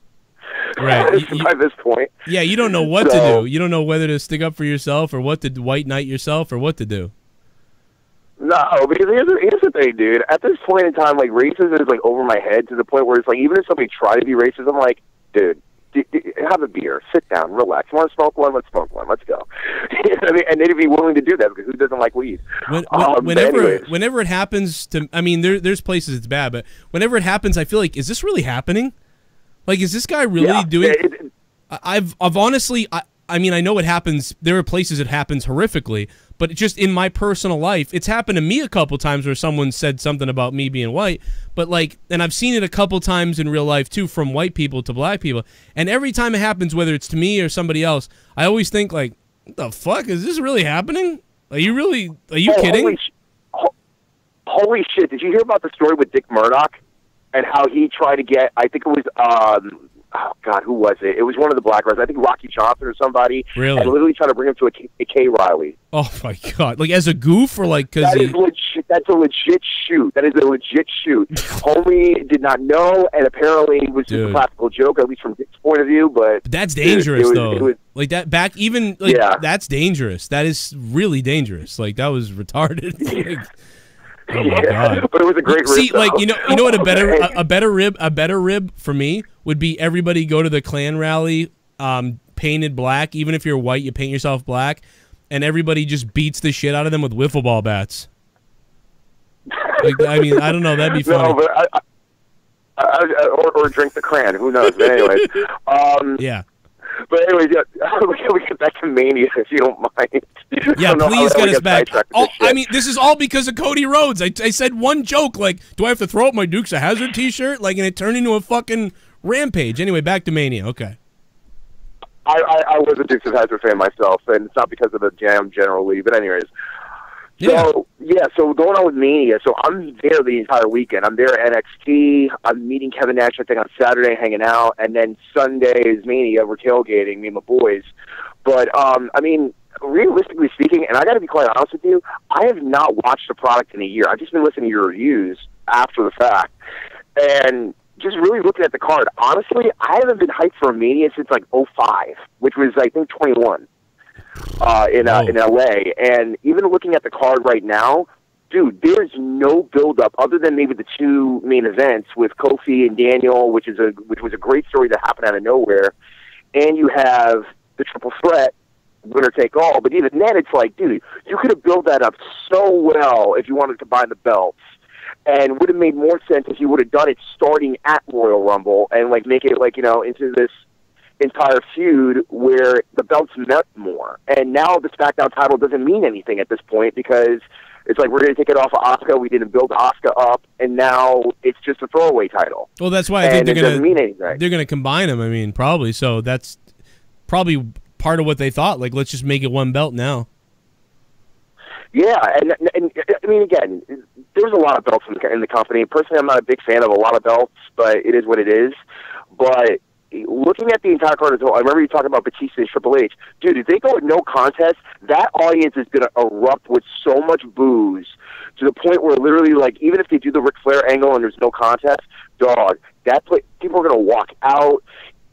You know what I mean? Forget rioting and all that stuff. They're just going to take their crap and leave. I wouldn't be surprised even if this WrestleMania went even past WrestleMania 32's running time, which was, like 7 hours and 20 minutes? You know what I mean? And the thing, this is at MetLife. This was the last time they were at MetLife was the day before the first, like, WrestleMania, where Dolph cashed in on Alberto and that whole nine, where it, like, sparked off this whole year for Daniel Bryan. But dude, this is not that year anymore, and even me doesn't want to go to Raw. I don't want to go to Raw at all because because you have the fans there. You have the fans, and that's the only reason why you go is because it's a party and it's to have fun. But I'm like, dude, I'll go to the bar and have fun. Yeah, I would rather be at a bar somewhere drinking. I mean, I'd be afraid that I'd tune out though if I was watching Raw. It would have to be a pay-per-view. I wouldn't even go to the bar for a pay-per-view because I'd be like, that's just boring to watch. But if you just watch the matches, then you're ready to go, man. Listen, Mustafa, I got to move on because we're so up against it, but give me one last thing here before I let you go. All right, cool. So going on with the, like, I guess maybe the whole weekend as a whole. I mean, I know you said that you're not going to go. You're just going to review the shows. You're not going to be around New York, or any of you guys going to be around New York or New Jersey? I don't believe so, no. Sadly, I mean, dude, we thought about this for a year. Like, we were already geared up, and it's just unfortunately feasibly. I mean, yeah, could I really go if I wanted to? If I wanted to be selfish and play celebrity? Because the only reason why I would go is to hang out and meet people and have fun and that stuff. There's no business reason to go. I lose viewership and lose money by going. It would just be to meet people, which would be great. So do I want to play celebrity and lose money, or do I want to stay home like I should, help Leah with the kids, and then do all the shows that I'm going to have to do?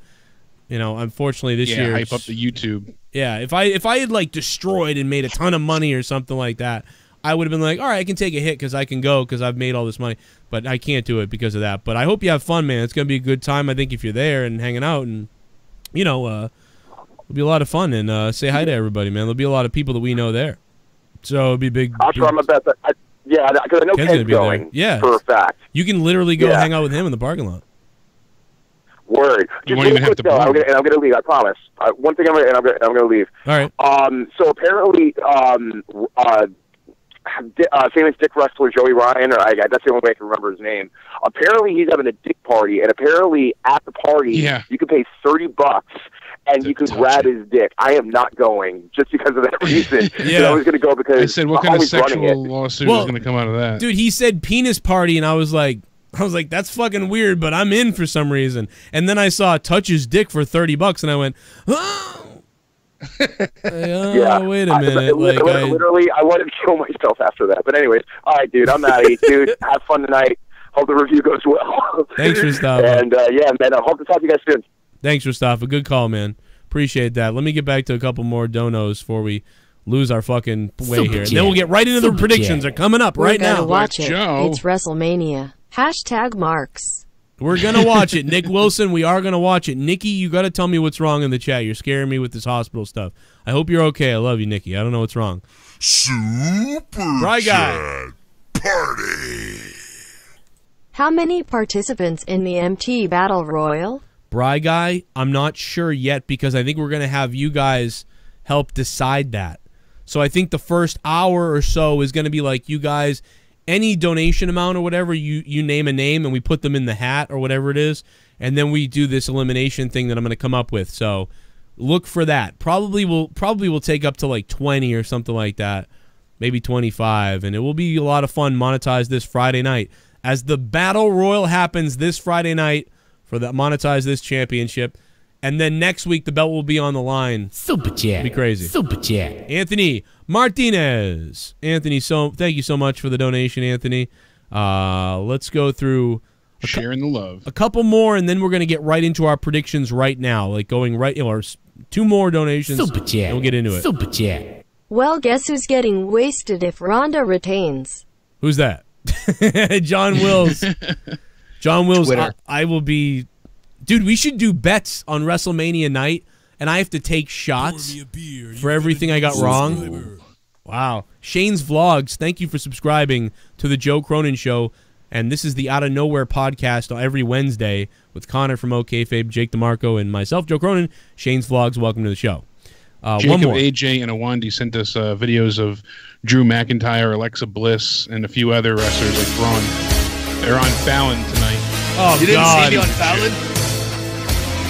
Not you, Fallon. My name is Kane, and I'm donating. Kofi and Seth. They're reading kids' tweets to be funny. Serious question here with you now here as WWE's new competition. It got me thinking. If either one of if WCW or ECW was still here, which company do think were still around today would be WWE's competition? Remember, WCW was generating less than a 2 rating.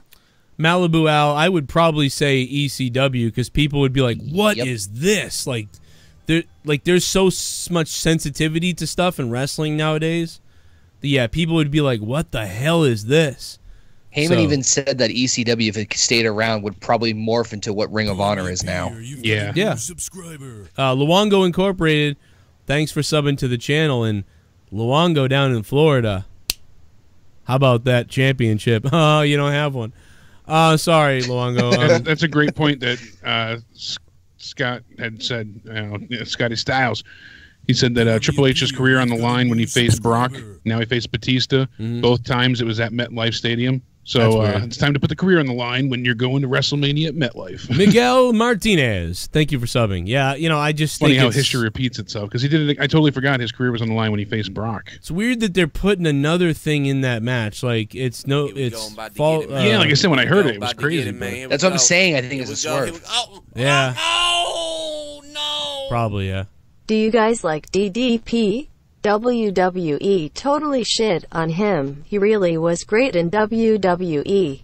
Yeah, he wasn't. You think Vince just wanted to bury him, or am I wrong and he wasn't very good? It's not a bad thing. It's a good thing. It's that he was great in WCW, and he just defied a lot of odds and expectations because he was so old, especially when he just started training. Most people are having career-defining matches at that point, and he was just learning to wrestle. I can give you the answer to this. And by the way, Riff Reaper, thank you. He was cool as shit in WCW.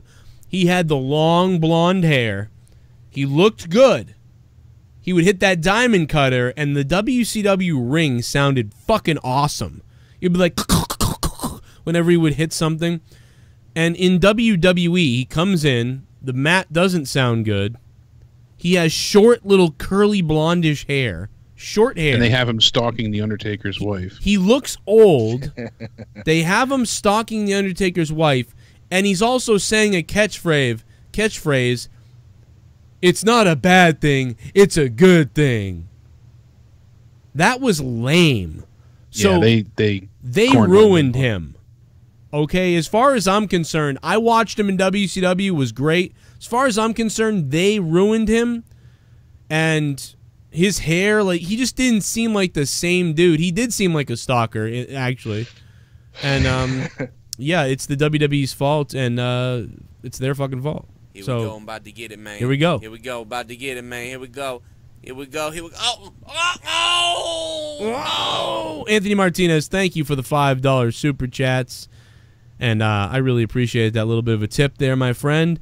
Let's get into a couple of the matches now. Let's do it. WrestleMania predictions right now. We'll take a break. I got the card. We're ready to friggin' go, finally. We're ready, Joe? I will interrupt you a couple times to play donations, but let's start it off. Are we ready? Pre-show. Let's do this? Let's do this. So we're getting into it. Oh, by the way, happy birthday, Casey Rose. Yes, Casey Rose. We're a little hour late, but that's all right. Happy birthday. So, starting off the night, we have the WWE Cruiserweight Championship match. Buddy Murphy taking on Tony Nese. Connor, kick us off, baby. I'm going to go randomly and say Tony Nese on this one. Tony Nese? You think so? After he won the tournament and the right to be the #1 contender, you think he's going to dethrone Buddy Murphy? I'm not sure what else Buddy Murphy can do at this point as far as who else can challenge him. Plus, Tony Nese is in his hometown advantage. I'm going to disagree with you just because he is in his hometown. It seems like every time that happens, they tend to lose.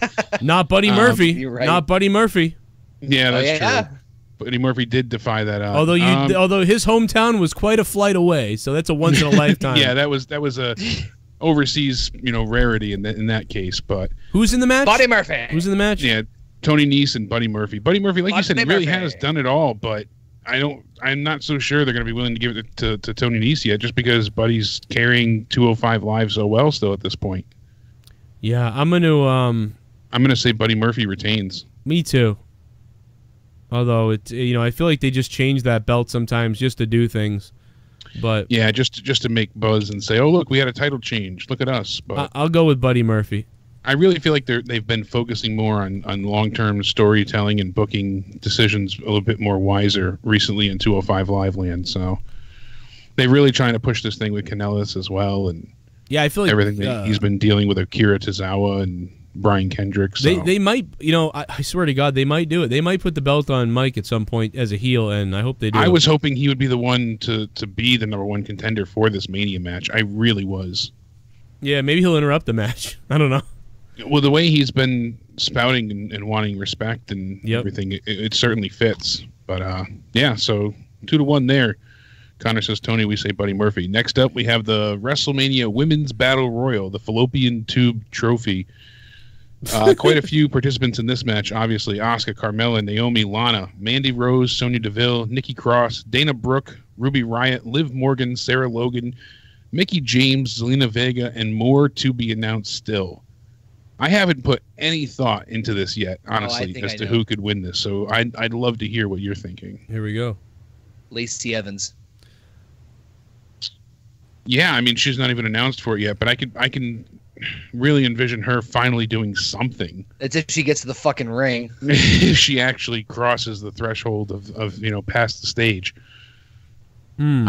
I mean, that does make sense. I did read the original plans, as everybody had said. I know Matt the Misfit was a big, advocate for her being the one to face Asuka at Mania. We had heard that for a while as well. And that did not, happen. So I have a feeling that they're going to give it to Asuka. Joe made a great point the other day about Asuka always getting some type of consolation prize. They screw her over. She, gets to the big moment and then gets screwed out for the past year, especially since she lost at Mania. It seemed like time and time again something big would happen, Money in the Bank, then she'd lose, things like that. So I could really see her winning this just because she's not involved with the Women's Championship. I would tend to believe that it's more like what Connor was saying with Lacey Evans. It's just for that trophy though, right? Yeah, just for the trophy. There's nothing to be gained. I'd like to see Mandy Rose win it. Yeah, I think it was who's in it again? Asuka, Carmella, Naomi, Lana, Mandy, Sonya, Nikki, the Riot Squad, Dana Brooke, Mickie James, Lena Vega, and still more that we haven't heard from yet. So I think it would be funny is if Lacey Evans came down to the ring and started to turn around, and then one of the women's like, "Fuck you, bitch," grabs her and throws her in. That would be entertaining, and it would be fitting too with everything that she's not done. I would want Mandy Rose to win personally, but I think Asuka's going to get it here just because she got screwed out of a match at Mania. Yeah, so. I'm torn between somebody like Mandy Rose or Asuka, but with Asuka, like you said, it's a consolation prize because they took away the belt from her. They took the belt away for no reason at all. Charlotte does not need this belt to go into. No, Mania. they took it. If they want to unify them. If they don't unify it, then it's a real kick in the teeth. But we'll see what happens. But they have to, but they don't have to. Know. I mean, it hasn't been said yet. It hasn't been. I'm assuming so. That's what we've heard, but we don't have confirmation that that's what they're going with yet. I'm going to say that it's going to be someone different. I can't believe it, but Asuka is a great pick. I think Lacey Evans is a good pick. I think that's actually number 1 and 2 maybe, but I'm going to go with Mandy Rose. I'm going to go with Mandy fucking Rose winning that thing. So we all have somebody different. Yeah. Yeah. I would want Mandy to win personally, but I really think Asuka's getting this. Just as I'm sorry you're not on the main card with your women's title. Originally, I thought that same thing, but now I just she's already won a couple of battle royals. I feel like, and I don't know. They do it again. I don't think she even needs it, even though they, like you said, that she is deserving of something. But I just don't.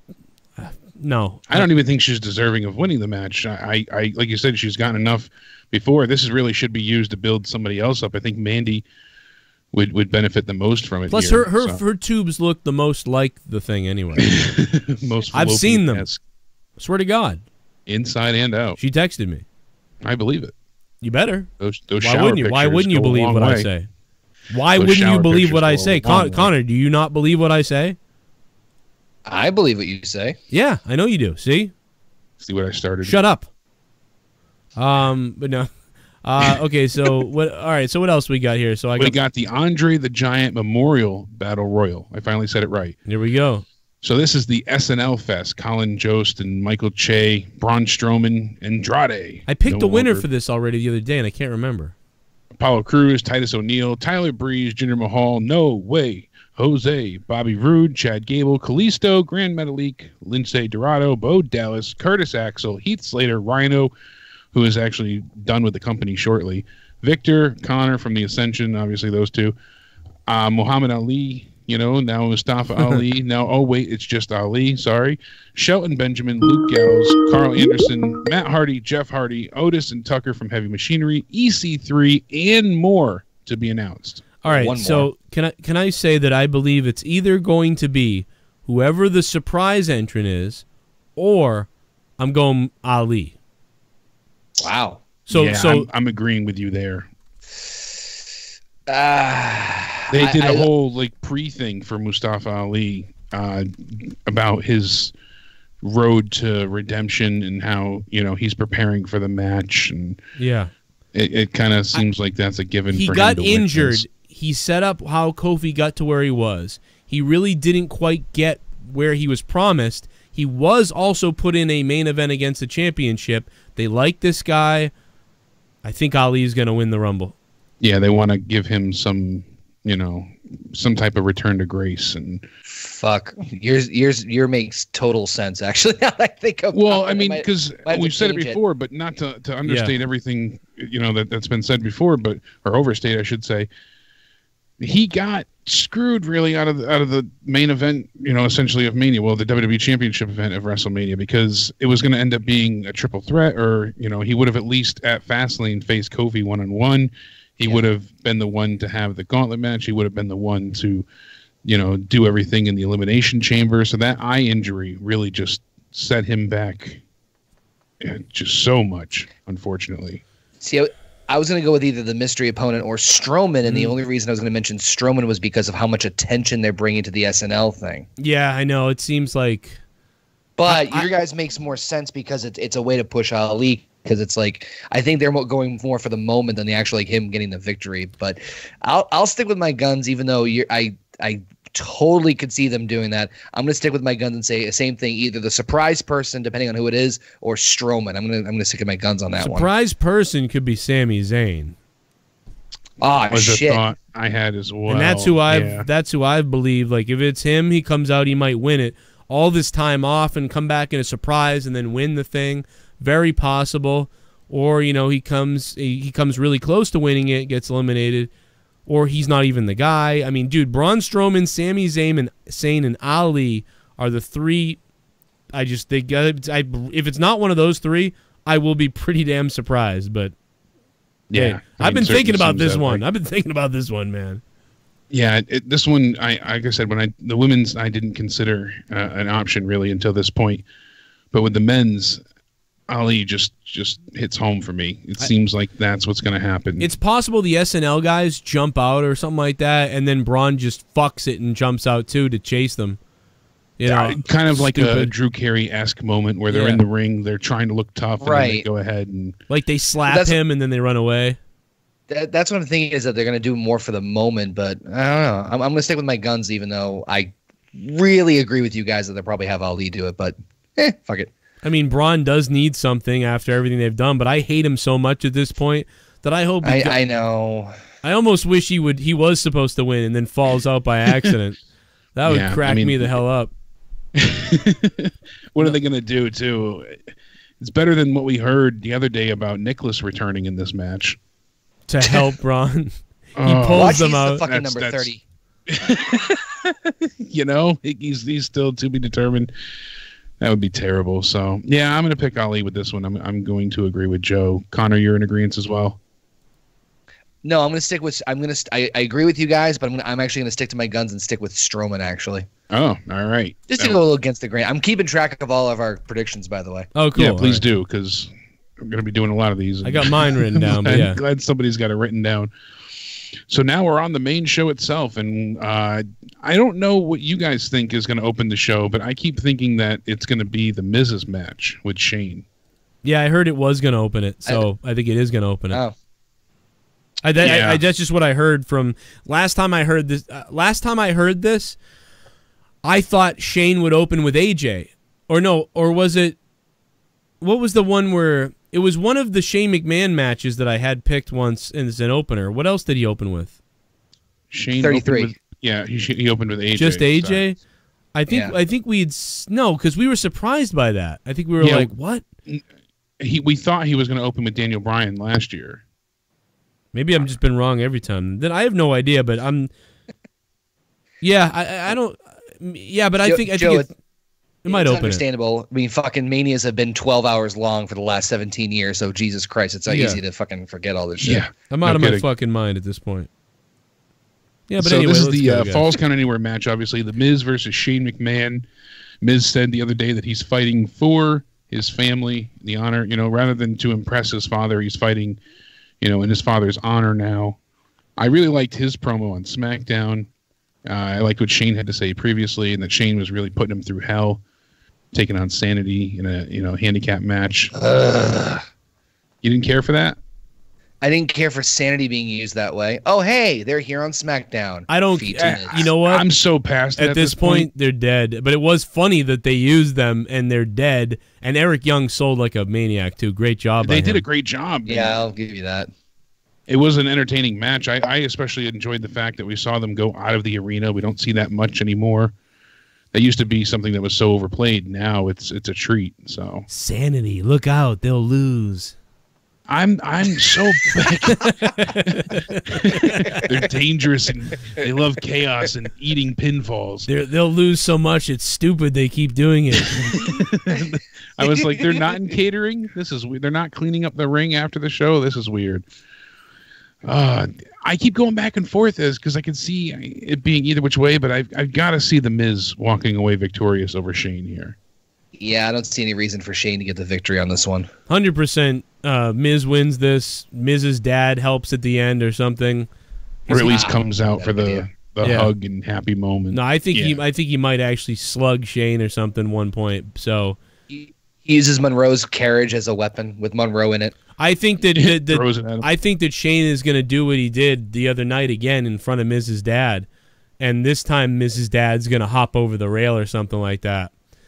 And I just think that something like that's going to happen. But yeah, easy, Miz. And while we take a quick second, let's hear from you guys. Here we go. Miz wins. Here we go. About to get it, man. Here we go. Here we go. Here we go. Oh no! Joe, I watch most of the old Mania, just don't like to name matches everyone in there. Grandmother says is their favorite matches. I like to be different. I was just fucking with you, Lion. I know that, man. I got you. I get you, man. Yeah, I mean, there's only so many from back in the day that you can really mention even. Like, spectacle-wise, Andre and Hulk was amazing, but the match wasn't that good. It was the moment at the end. Broken Lion, thank you for the $5, man. You know I love the shit out of you, man. And you're right, too, man. All right, man. Man. When I think about Becky Lynch's terrible promos. All right, we did it. We told you to be here. If she could have Conor McGregor's passion, she would be a dominant motherfucker. I'm still dying. You donated Holy 50 shit! bucks. I'm gonna take my dick out because you donated 50 bucks. You donated 50 bucks, motherfucker, boy. I'm a rich motherfucker. Oh my God! I'm back. Oh my God! The man in black, he is back, and I'm in a nutsack. Oh my God! He's back in a big way. Riding on Cronin's dick. He's riding on Cronin's dick. Riding on Cronin's dick. All of you are riding on Cronin's dick. Even though your own show is shit. All you dick-riding fucks with your minuscule channels. All you huffing Cronin's vids like an army of camels. Sitting comfy as shit. Make your own monetize this. You got 13 subscribers, now you're starting to twitch. You got the same mic and setup. Stop riding his dick. Man in Black, thank you so much for the $50 bomb on this out of nowhere, man. You guys make these shows possible. That is a bomb, and I am going to use that money to buy crack cocaine. I'm just kidding about that. I love you guys, dude. Thank you for the 50. Make some noise in the chat. On to the next match. Thank you so much, Man in Black. That's the largest donation of the stream. Hell yeah. SmackDown Tag Team Championship. The Usos, who actually, as you reported earlier, Joe, re-signed new contracts. Apparently, they're going to be here for quite a while. They got a big pay increase. And tell the people, 3-year deal. 3 years. 3-year deal. Wow. Fantastic for them to get, you know, basically what they're owed in my eyes. They are the best tag team of the last 10 years. That they are the Rockers if the Rockers never broke up. Like they have carried that style, and or they're just, dude, this is the best tag team. I mean, I wish there was better competition and better stuff with them. Their best stuff was usually against the Wyatts or Chad Gable and Jordan, but yeah, New Day. New Day. New Day. Yeah, they're just a solid The Usos tag haven't team. had a bad match in years.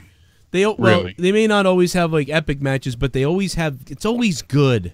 At least it's always entertaining, no matter what. No matter who they're with, they make it fun. They make it enjoyable. Even before they were, you know, doing the Uso Penitentiary and stuff, when they still had the face paint. Anytime I saw them live, they were entertaining as hell. So remember when they unleashed them on the mic, though? They went to another level. Yeah. But it seems like every time that they're connecting, WWE reels them back in. So fuck you, WWE. But at least they're tag champs at this point. But Pro Wrestling Sheets initially reported that it's a 5-year deal that came with a significant pay raise. But shit! Now I'm hearing 3 as well. Okay, so either good. way. Oh my God! I'm like, this guy 3 told or me 5, 3 years. It's better than them being free agents and going elsewhere. Well, you say that. It would have been interesting. I didn't want to lose them. I really didn't. You know, some other people I'm like, okay, good, go. But I think it would be a real big blow if they weren't in WWE at this point. Yeah, they could have some dream matches and whatnot elsewhere, but I feel like they really bring a certain something to the tag division. You'd be left with the Bar. Yeah, the Bar, and unfortunately the Revival at this point, who are just seemingly complaining a ton. Really getting under Vince's skin. 7 By out the of way, random thing, did you hear about the... No, go ahead, Connor. Oh, sorry, my internet's fucking horrible tonight. I think there's something wrong with your internet. The rumor is that they're looking to possibly split up the Revival. Yeah, we were mentioning this on the review either last night or the night before. Why would they do that? Apparently because Vince is tired of hearing them complain incessantly and undermine him. So he said, what better way to deal with it than split them up? Yeah, genius. What are they going to do then? And they were already denied their release, right? They're putting on tag team clinics. They clearly don't want to be there. I mean, based on their Twitter.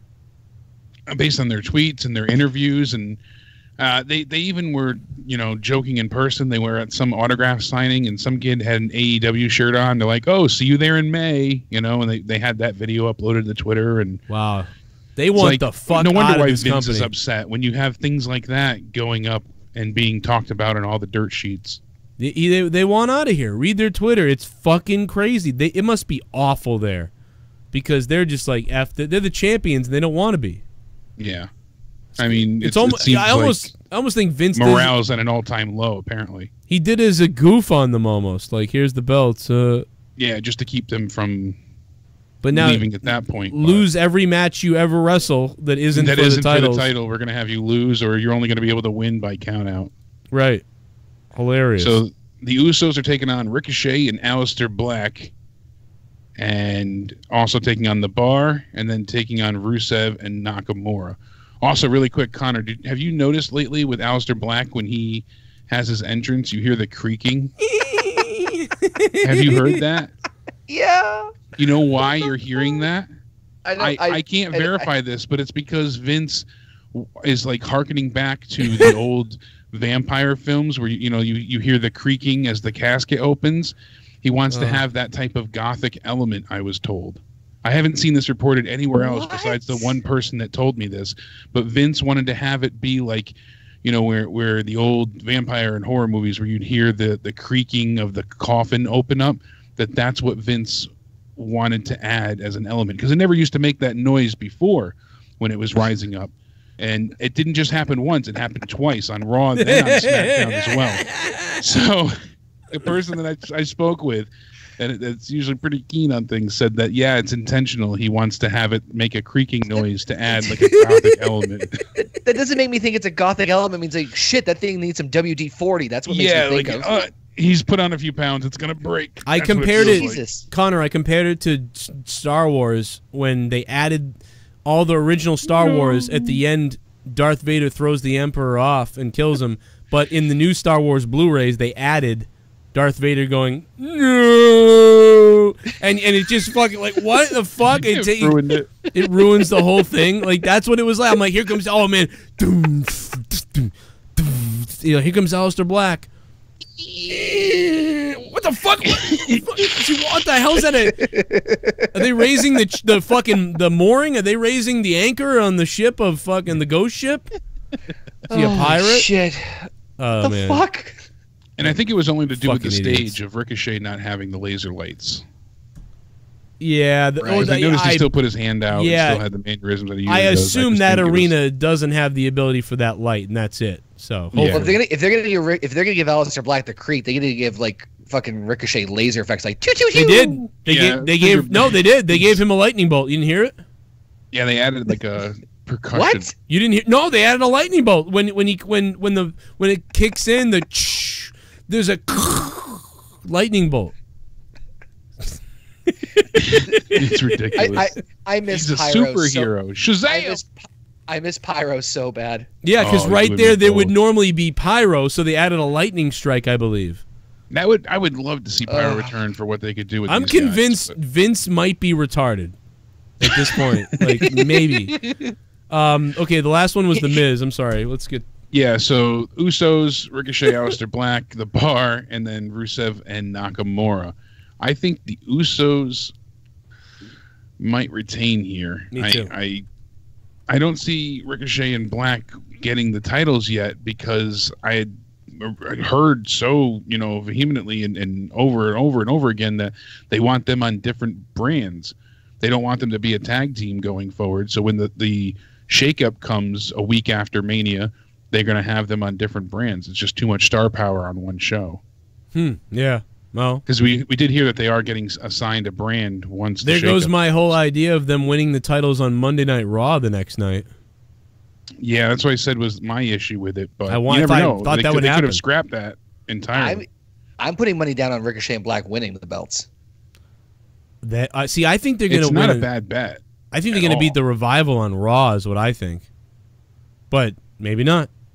Because now it does seem like the Revival is going to lose to, because they're going to put them in the match with these two jabronis, and Vince is going to get and Zack Ryder, and they want Hawkins to finally end his losing streak. Right. Team Figure It Out. Yeah, Team Figure It Out's going to win because they're going to put the Revival against the biggest jobbing fucks ever and have them lose to them, and then bury these guys. Yeah, that's what it feels like. Legit. Like, they're going to lose the belts. Oh, you want to write on Twitter that all this shit about you don't like the company and all these other things? Yeah, well, you're guess gonna lose what? to someone that hasn't won a match in Yeah, years. you're going to get pinned by Kurt fucking Hawkins, and then you're going to lose the belts, and then we're going to split you up. Wait, how are we supposed to do that? Figure it out! Like, seriously, they're under contract for what? Figure it out. How long are they under contract again? For another year? Revival? I think it's this year. So the rest of their matches will be singles matches split up, and they'll try to not... So on TV, you won't think of, like, oh, these two guys as a tag team. Like seriously, like, I honestly believe that's where they're going with this, because they're Wouldn't pissed. be surprised. I think they're pissed. Look at what they did to Jericho. They already took away a while ago. They took away his ability to speak to WWE people. Yeah, now he's banned from Fucking dumb. WrestleMania. Well, I'm going Usos retain. Everybody else I'm trying to look. Their contract is up in April 2020, which Meltzer says. See, I thought it was a year. It is a year. That's why they said see in May. So they meant see in May of 2020. They also got some heat for putting FTR on their trunks as well. That wasn't addressed. Yeah, so if you break them up, if you make them lose to these jabroni fucks, and then split them up for a year, it will be difficult for them to sort of be remembered by regular fans out there and as a tag team. So they're going to bury them like you might be dead on with this. These guys are fucked. Seems like it. Honestly believe that. I'll tell you what, if WWE doesn't do that and they do all these other things, then you can honestly say that, wow, they don't care that these guys did all this shit and whatever else. But this smells of, oh yeah? You think the belts are worthless? You want to play games with indie groups? Well, you're signed to the WWE? How about you lose to a guy who's lost like 400 fucking matches? And then we split you guys up and you guys can be the fucking Tweedledee and Tweedledum all by yourself. Instead of FTR, it's FIO for Figure It Out. Right. Yeah. And then they'll lose like the next night to fucking the Ascension. Well, especially because they're having Kurt Hawkins and Zack Ryder do their show now together, the Figure It Out show, and they're making them more of a team regularly. You know, they started off where, you know, Ryder was kind of helping Hawkins, and well, they're also company guys. They've been faithful for a long time. They've been faithful. Yeah. Shit, they've been faithful. They've done the job. They've done everything they asked. They won't go playing these goofy games everywhere. It will be a shock. It will be funny. Vince will think it's hilarious. He probably thinks these two are a couple of midget WCW rejects that never from the 90s. Even though these guys had some of the best tag team matches we've ever seen the last 5 years on NXT. Just fucking a shame, man. It's a shame. And, I mean, this WrestleMania is set to be, according to F4W Online, the biggest grossing WrestleMania in history. Just on ticket prices alone, it's going to be generating a revenue of $20 million. Just WrestleMania 29, which is in the same stadium, only drew 12.3 million, and that was with 69,000 paying fans. They said the attendance was 80,000 then, but you know, they're essentially all but sold out. They have over 60,000 plus for this one, and on top of it, they're also going to shatter the record for the stadium itself. So, that is crazy. Speaking of records, real quick, I want to say thank you to all the patrons out there. It is only April 4th, and already we have gotten back to 350 patrons, which is crazy because at the first of the month, there's always a big drop-off, and we went down to 320 like we do a lot, and by today, we're already back to 350. So big shout-out to you guys, and to plug it real quick, I just want to say that we obviously send out alerts on Patreon so you know I'm live, as opposed to YouTube, who fucks it up a lot, so that's there. Plus, Cronin and Friends podcast with Jake, me, Tommy NC, and then Dave at the end. An hour and 30 minutes. That's up for everybody. Huge podcast. Really funny stuff. It's also on Corrupted YouTube channel as well. If you want to see it there, download it there. Morning Madness, only available on Patreon. 157 episodes. That's there. There's a part 2 coming tomorrow. And also a bonus behind the scenes with Jake, me, and Tommy coming tomorrow as well. And so much more all over the Patreon. It is killing it. Also, guys, after you check out my Patreon, make sure you check out Connor from OKFabe's YouTube channel and Patreon. He has a Patreon as well where he does some stuff with Jake and reminiscing about some things, kind of like how I did the Remembering WrestleMania and Mania 9 and the things I do. So that's a really good listen podcast and all the stuff he does on YouTube. And yeah, fuck you to the guy who always said that, you know, Cronin won't work with anybody who blah, blah, blah, blah, blah. Because, I mean, dude, me and Connor are doing stuff around the same time. So he is good. Go listen to him as well and give him some support during this WrestleMania season. And that's it for that plug. Let me play one more donation here, and we'll get back to it. Get back to the predictions. Right back. There he is. You want to talk about it? Do you know how many times I sucked Pat Patterson's ass?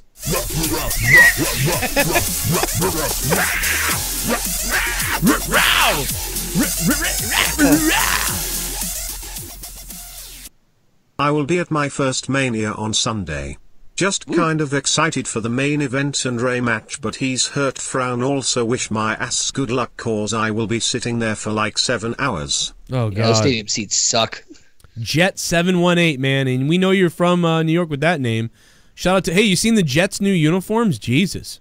They're going for new uniforms, man. When your team's that bad, you got to change the uniforms. Hey, gotta get rid of everything. Shed all the hate. Patriots did it. The minute the Patriots did it, they won the Super Bowl. 2001. 2001, the Patriots drastic change to the jerseys.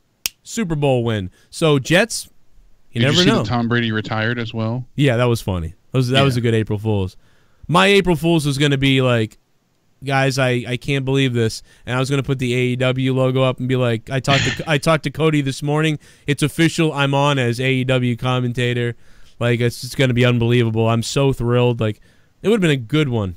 Oh, well. I was going to put a picture of Mustang Man and myself saying that he's taking me on to help him on some of his reviews, but I didn't go through with it.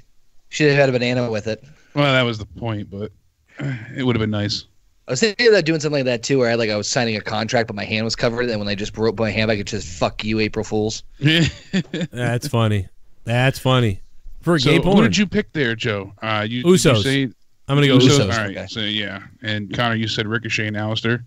Yeah, I'm going through some weird ass predictions on this one, just because on this entire Mania. That makes sense. I really want to agree with you there. But any pick here is, to be honest, anything could happen in these things. anything besides Rusev and Nakamura, sadly. Well, I can even see the Bar taking it here, but not Rusev and not Nakamura. Honestly, I can't see the Bar doing it. No, the Bar's the only one I wouldn't pick because they're just so stale right now. That would be what a mistake that would be. I feel like they have more of a chance than Rusev and Nakamura. No, I honestly, Well, I could see Rusev and Nakamura winning them and having a comedy gimmick going forward. So I don't know. Oh God. But no, I'm gonna go Team Usos. No speak English. Team no So speak. next up, we have AJ Styles versus Randy Orton. And we all said before, I think in unison, we agreed that Randy Orton is likely going to be the victor here, especially if they're going to continue this feud post WrestleMania, which I'm all for. Keeps them both busy, and it's worth, seeing how it develops as time goes on.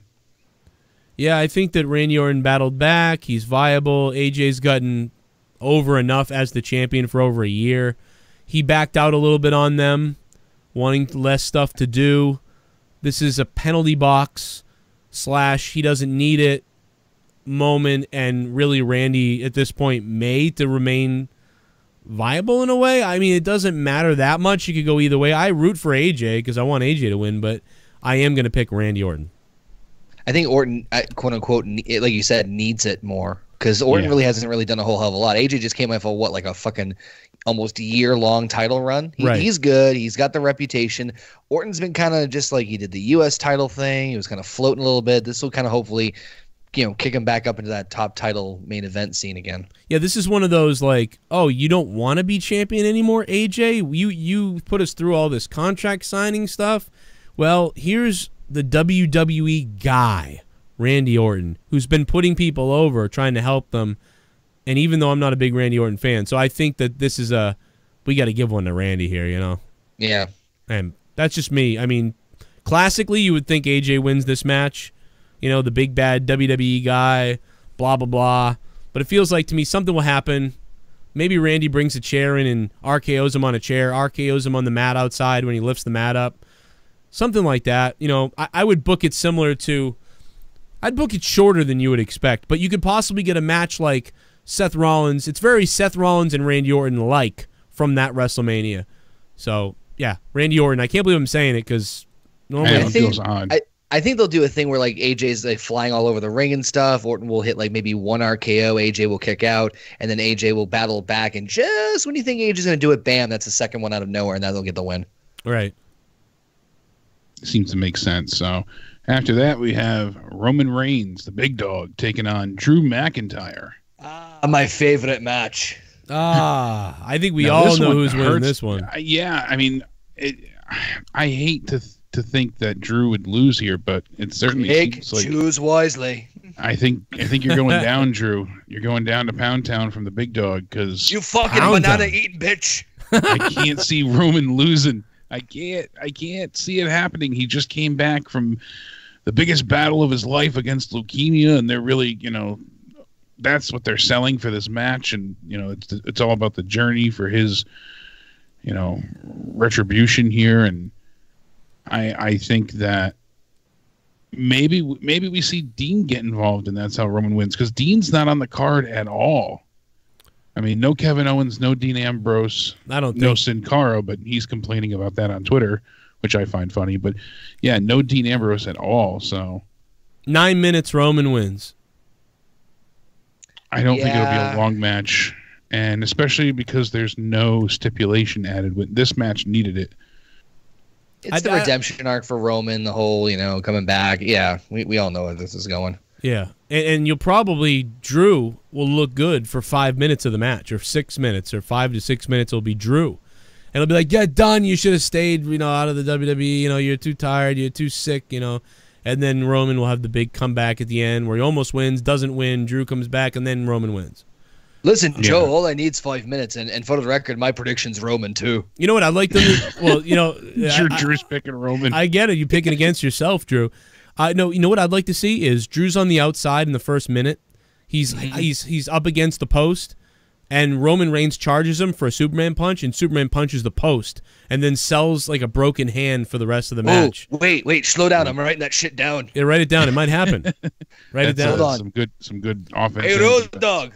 Did you hear this shit about if he hit punches the... Okay, he got that. Okay, great. So then later on, he goes to Superman punch Drew, and he hits him, but it hurts him so bad he falls over, and then he can't use it again. He goes to use it again, but stutters, and then Drew hits him, and then at the very end, Roman's like clutching his wrist and has to spear him like with one arm, basically. I don't know. Roman clutches fist and spears with one arm. Also, Drew McIntyre is about to hit him with a Claymore.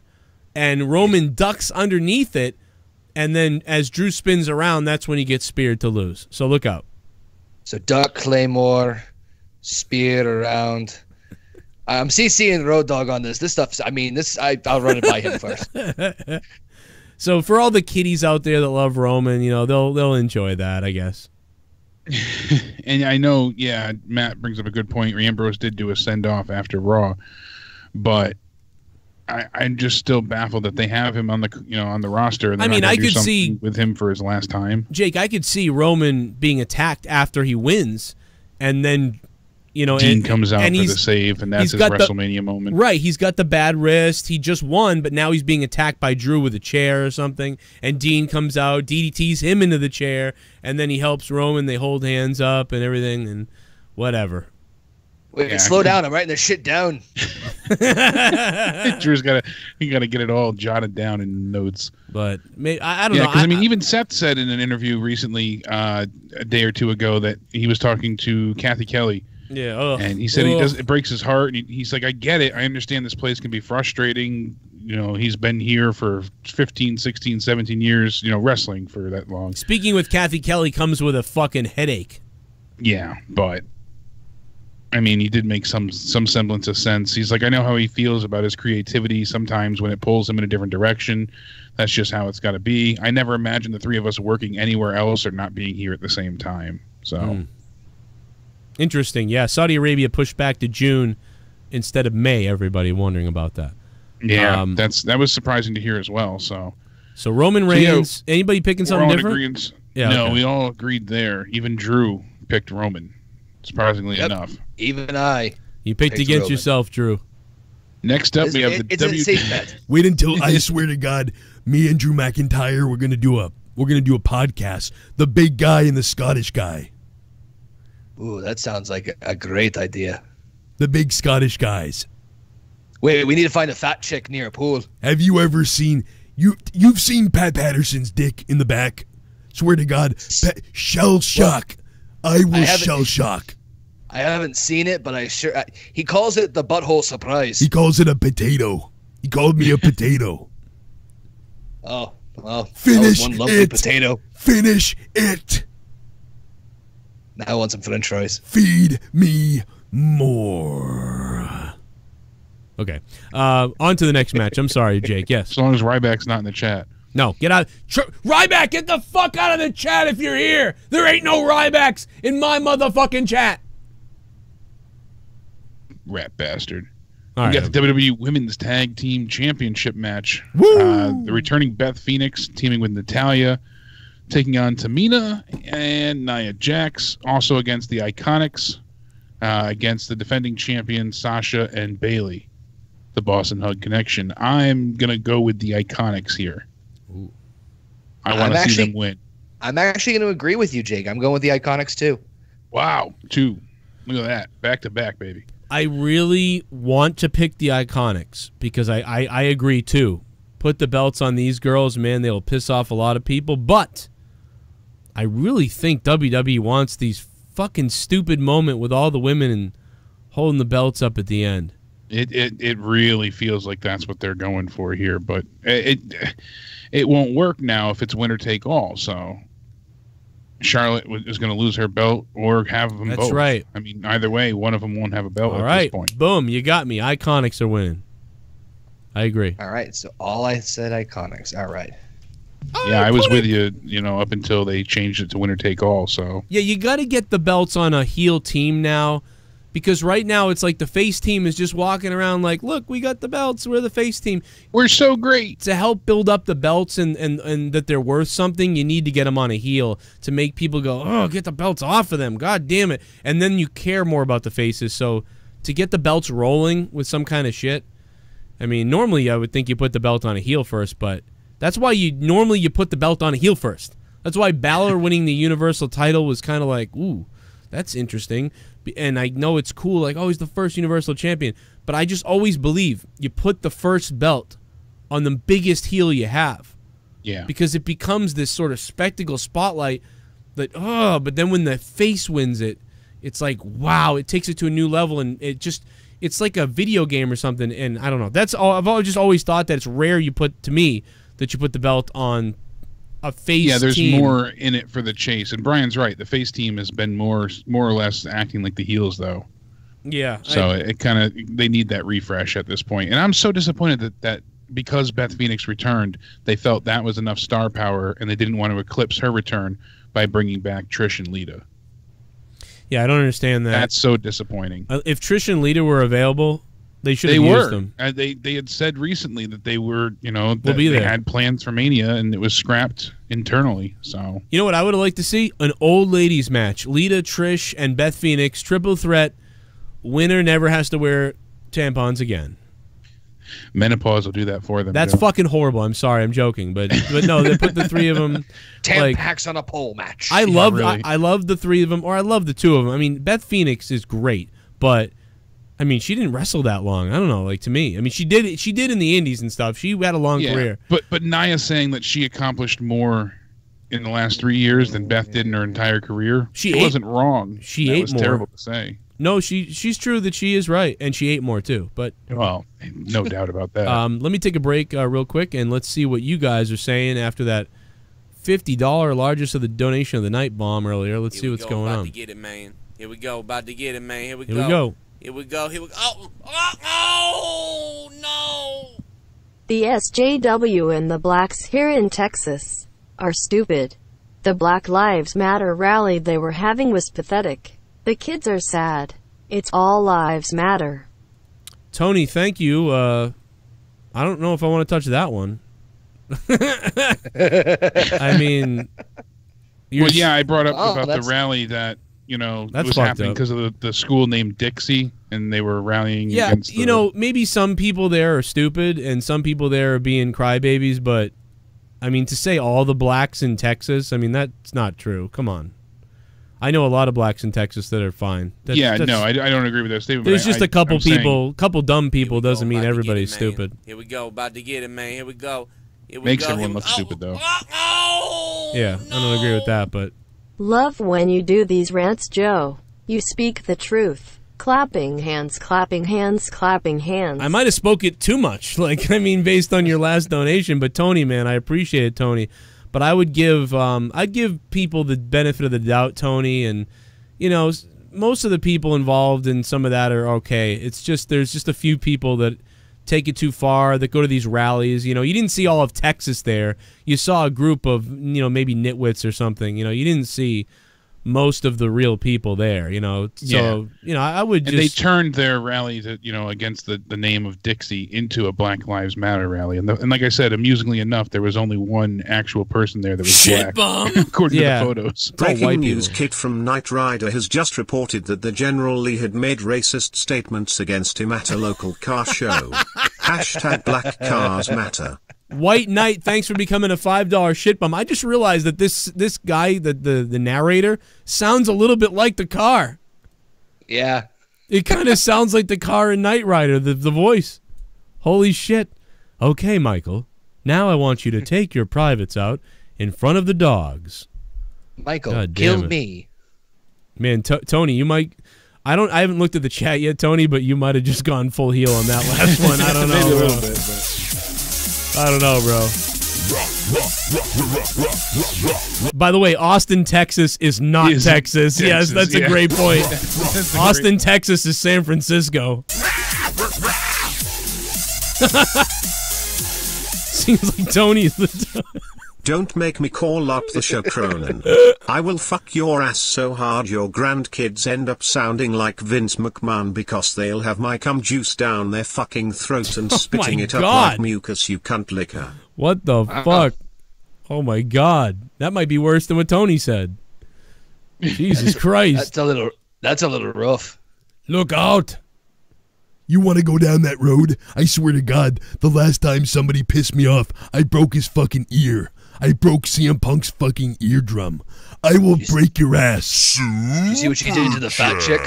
Party. I think that WrestleMania is not going to be good this year, not only because of the build, but it's going to be so exhausting watching wrestling for 6 or 7 hours. Also love to. JCS in the chat. Hell yeah. Christian 6 Rodriguez. or 2 hours, I agree. Christian. Yeah, I'm going to take back what I said earlier. I'll say that WrestleMania goes 5 minutes longer than the last couple of years because there's just so many matches. So the intros. You probably see a couple of quick ones though. I don't know though, man. I still have that feeling it will actually be shorter than the last couple of years. Give it a hell yeah! Who knows? How much heat you think WWE would get if Kofi wins, but loses the belt next night on Raw like Ryder lost the IC belt? I actually wanted a Ryder push, but fuck that I guess. Gotta give that shit to lackluster Miz. I find Miz matches boring as hell. Me too. Movado, thank you, man. I like the Miz. I like him on the mic. But yeah, this is going to be tough, man. I love Shane. But I don't know. With Miz, I just hope to God they can do it. Last call for anyone wanting to attend my personal WrestleMania watch party with Thomas Finton. Ooh. We'll have vegetables and fruits available for those who might get them confused. Deborah equals the fruit or vegetable salad of Tommy's life. The round ones, Joe. I don't like the round ones. Dude, that's the mayor of Black Mountain. Wow, that's pretty good, man. Is that an official? Is that an official press release from the mayor's office? I think so. I'd probably get murdered down there. So if you guys want to get your donations in or say something, now's the time to get them in. I'll play them in a few minutes. Everybody in the chat, you can donate in the links below in the description under Streamlabs, Twitch alerts. There's tons of different weird-ass donations down. If you read the amount, if you donate that exact amount, the special donations will pop up like you know, or you can super chat on the right. But Jake, so far, my list is Murphy, Mandy Rose, Ali, Miz, Usos, Randy Orton, Roman Reigns, and the Iconics.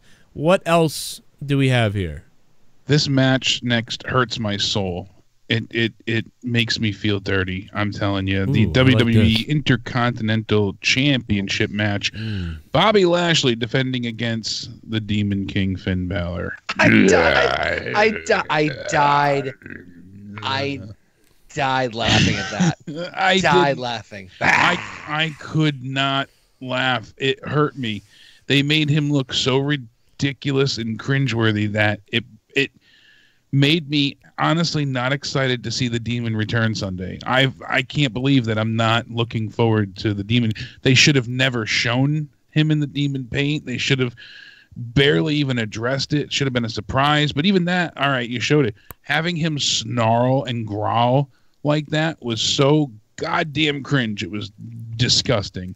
I just sent you a link in our little chat. What it reminded me of? The fucking Joe's face is here. Just yeah. Dude, that was so. Where's the GIF? Does any? Oh my God, is there a GIF of that? That's gonna be a new donation if there is. Well, no, I found there's a thing from American Dad where Roger the alien does this like annoying scream going, Meh! And that's exactly what it reminded me of when I saw fucking Finn Balor. He looks like a gay cat. Oh, don't fuck him. Where is the? Did no one make a GIF of this yet? A GIF? Oh my God! The other day it was on Twitter. So there has to be. There has to be. If there isn't, I'm gonna make it. I gotta make it. I gotta make it. I gotta make it. I gotta make it. I gotta make it. I'm gonna make it, guys. I'm gonna make it because it's so funny. He goes. Hold on. It has to be on like the WWE's Twitter because I'm pretty sure I saw it on there. I don't see it here. Hold on. Let me power through it. Damn it! Yeah, I know it was on Twitter the other day where he was. Yeah. But it's weird that it doesn't come up in a Google search. You'd think it'd be there. No, it probably won't. It probably won't because it's not popular yet. We got to give it the Joe Cronin effect. Yeah, that's right. But they tell me they blocked him too. Probably. Yeah, we can go to the next match though, I guess. And I'll So look for it. yeah, well, who do you think is going to... We all agree that the demon... Balor. Oh, Balor. Yeah. Okay. Yeah, Vince won't let... I don't think he'll let him lose right here. Could be a swerve. The demon's undefeated. It's going to stay that way. Could be a It just swerve, also but- bothered me that, the demon comes out now, but not when he faces, Brock Lesnar. Yeah. Makes no I have sense. the video of it here, but I don't have Oh, the, yeah. I have the video, but not GIF. the GIF. I got it. I got the GIF. Really? There No, we wait, go. no. Where? Fuck, no, it's not. Damn it! It's of him transforming. It's not him doing the. It's just a still photo. Oh my God, dude! Wait. Yeah, I have the video, but I have the still photo. Oh my God, dude! I'm gonna die, dude! I'm gonna fucking him die. growling. I like how I could see, people are like, I could see Vince in the back saying, "Growl." He's got to look scary. Finn, more tongue, damn it! Like. There. Retweeted that was great. Oh my God, dude! Joe, you gotta get Tommy to do the sound effect for that one too. Oh my God, Tommy Growl.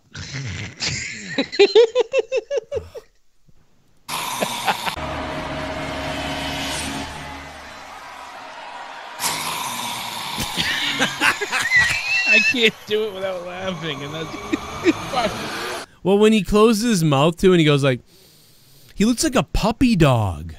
He just sniffed his own fart. No, like I'm just really so not intimidating. I'm serious that he actually looks like a puppy dog here. I'm the boogeyman, and I'm gonna tongue fuck you. Now sit. He looks like a puppy dog, like a little puppy. That actually looks scary if you do that. Yeah, he goes into puppy dog. That's what he reminds me of, a little doggy. Right there, the crowd cheered when they saw the demon, and then they were like, "What the fuck?" Look at that, he's a little puppy dog. Oh, look at the little Irish terrier, Finn Balor. Look at the terrier. Oh, squeeze his balls and watch him fart in your face. Anyone got some What Irish a fucking spring? what a fucking retard he is. Canadian Basement says, "Looks like he's about to eat ass in a federal penitentiary." Yeah, twink boogeyman indeed, CM. Not wrong. The Kiss Demon was more intimidating, for Christ's sakes. Jesus Jeff. Christ. Might have Yeah, been. why wouldn't they surprise us? Cosborn said, and he's right, Finn Just make Balor. it a surprise at Mania, even though it's an easy thing to predict that's going to happen still. We thought we'd see the Demon last year, we didn't, so people would be even more excited to have it at Mania. Plus the entrance, I'm sure, would be fucking phenomenal. Iconic. Finn Now Balor. I just have no drive or will to see this match happen. Yeah, I'm Not interested excited in at the all. entrance. I mean, like this match is an entrance and a win. I was hoping for some kind of ladder match or something for the IC belt, but Yeah, no doubt about it. But Finn Balor for the win. Finn Balor all the way. Next up, the retirement match. Kurt Angle is taking on Baron Corbin. You right there, Joe? I thought my shoes smelled, but they smell fine. I don't know what the hell that's. I was like, what the hell is that smell? Shoes. It's Finn Balor's tongue. I think it's just a glass of milk that I left down here yesterday. Oh, that'll be it. What's next? I'm sorry.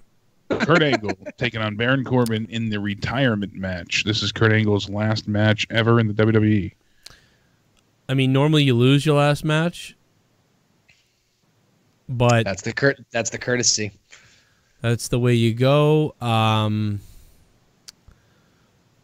I honestly think this may be, if he doesn't have a match later, this may be where Cena shows up to save Kurt in a way. Like Baron Corbin attacks Kurt afterwards. He won't let go of the whatever. He puts the ankle lock on Kurt or something like that. But they had Baron Corbin basically look injured at the end of Raw because of the ankle lock. Well, I mean, I'll tell you what I'm really going with is Kurt Angle in a quick win. Kurt Angle wins quickly, says he's saying goodbye, and then Baron Corbin attacks him, and then Cena comes out, and then they kind of celebrate in the ring, and then maybe even Cena leave. You know, that type of thing. Maybe. Might not happen. Maybe. But I'm going with Kurt Angle, though. I'll go the classic route. I'll go with Corbin as much as I don't want to. Yeah, I'm going to say Baron Corbin as well. I really think that he'll get the rub off of this, and then Kurt will give him an angle slam or something afterwards, and then get cheered by the crowd.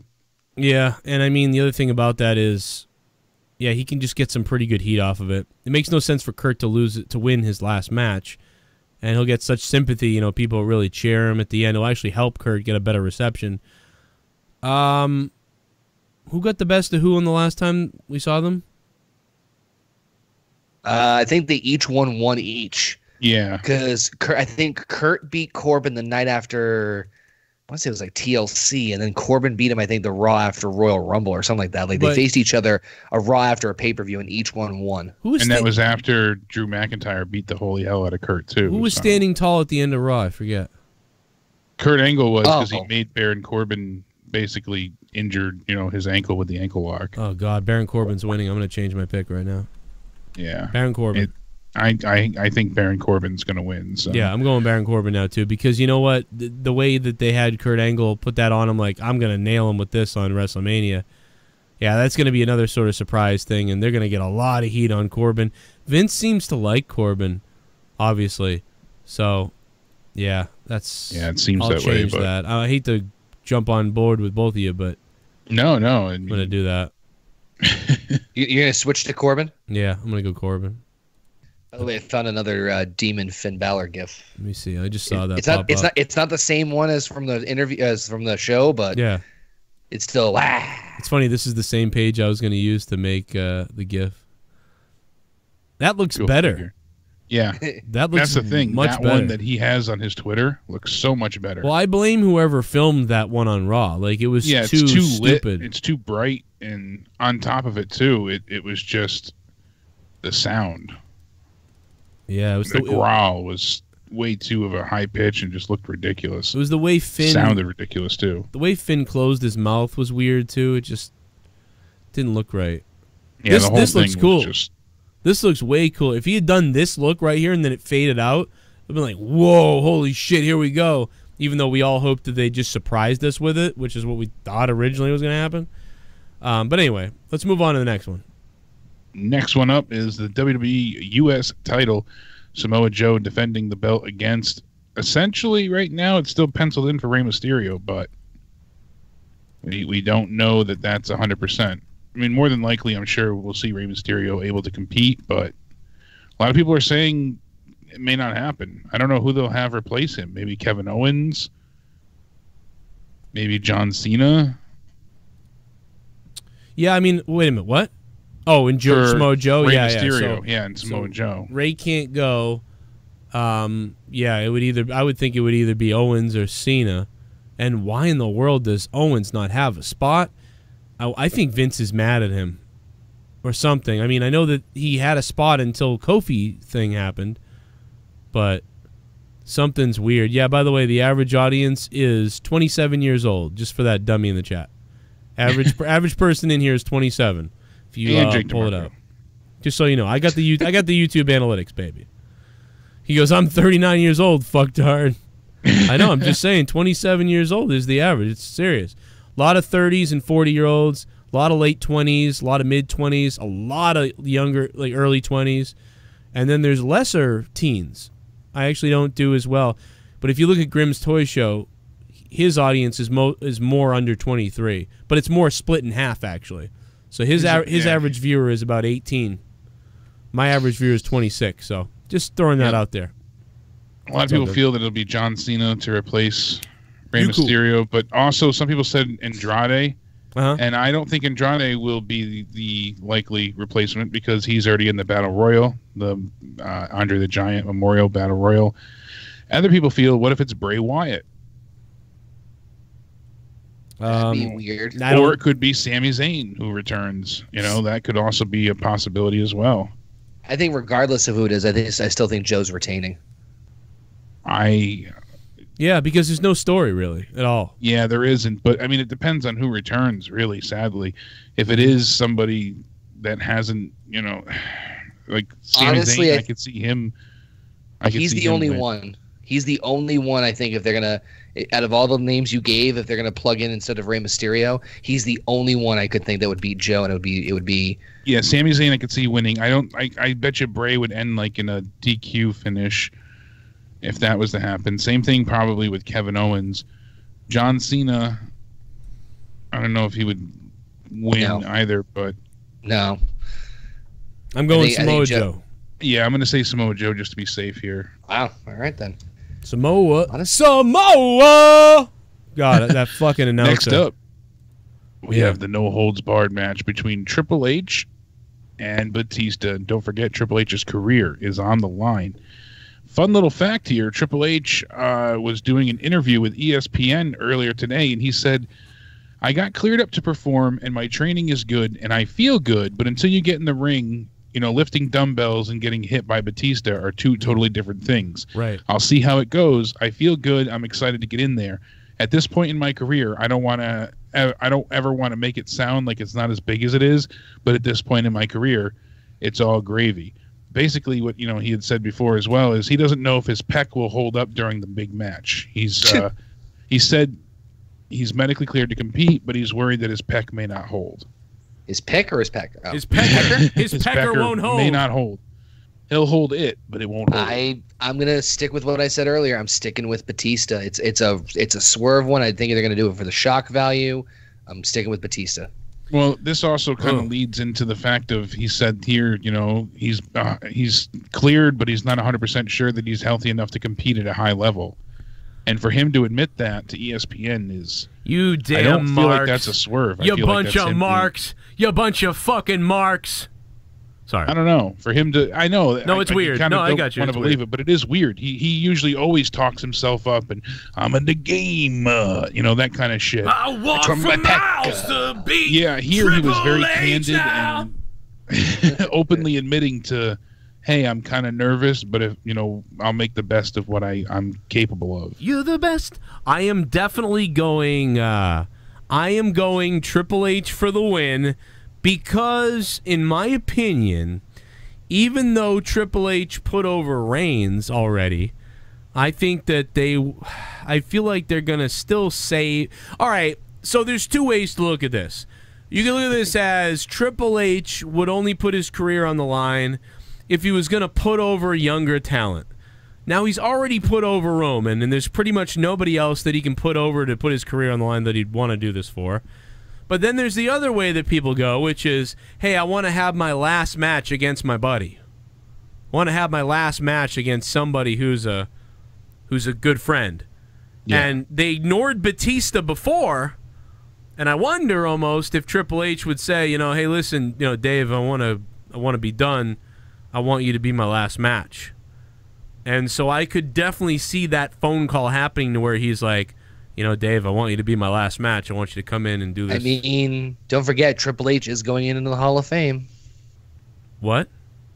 Yeah, Triple H is going into the Hall of Fame with DX. So. Oh, yeah, that's true.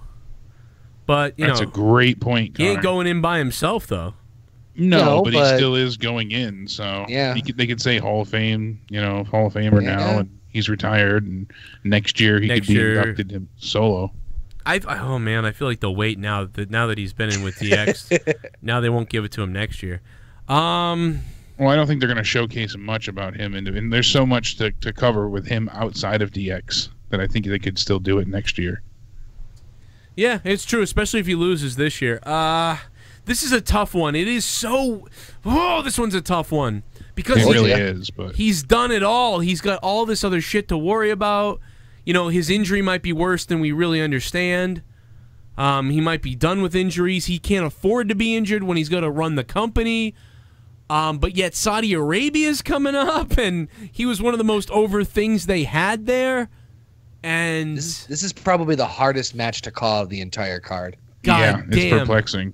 Yeah. I am going with Batista, though. I feel like this will be the swerve. Connor sold me on it, and I was leaning towards that way with myself, especially with this ESPN interview and just the whole feel. Once they put the career on the line, I really felt like that was the way they were going to say, like, oh, there's no way Triple H can lose now because we're not going to have him lose his career. He's too important to us. And the only other thing I'll just say as my last argument about the whole thing is if Triple H wins, right, which is what I said before, there's tons of reasons to say, you know, it makes sense for him to win, blah, blah, blah. But what do you do from that? Okay, Batista came back to lose to Triple H and then wipe your hands, you're done? I mean, not to say that Batista is going to continue on a full-time career. Yeah. But also, Tony said Batista wins, and then Flair and Orton come out, and maybe they all kind of do like that embrace thing. Maybe, you know, you lose and it's over. I don't think Batista would flip like that, though, but you never know.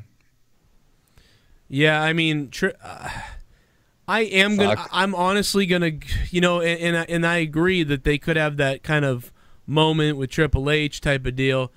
God damn it, though, I'm gonna go against it. I'm gonna say Triple H does win, and you know, falls. You sound so unsure of it, though. You're like, no, you sound so upset because, well, first of all, Triple H will not lose outside the ring. You won't have Triple H lose his career outside the ring. So Falls Count Anywhere is either going to have minimal impact, or you know he'll bring him back into the ring. But because it's just it's no holds barred. Oh, that's right. The Miz is Falls Count Everywhere. Yeah. Okay, so I mean, no holds barred. You could have all kinds of fuckery.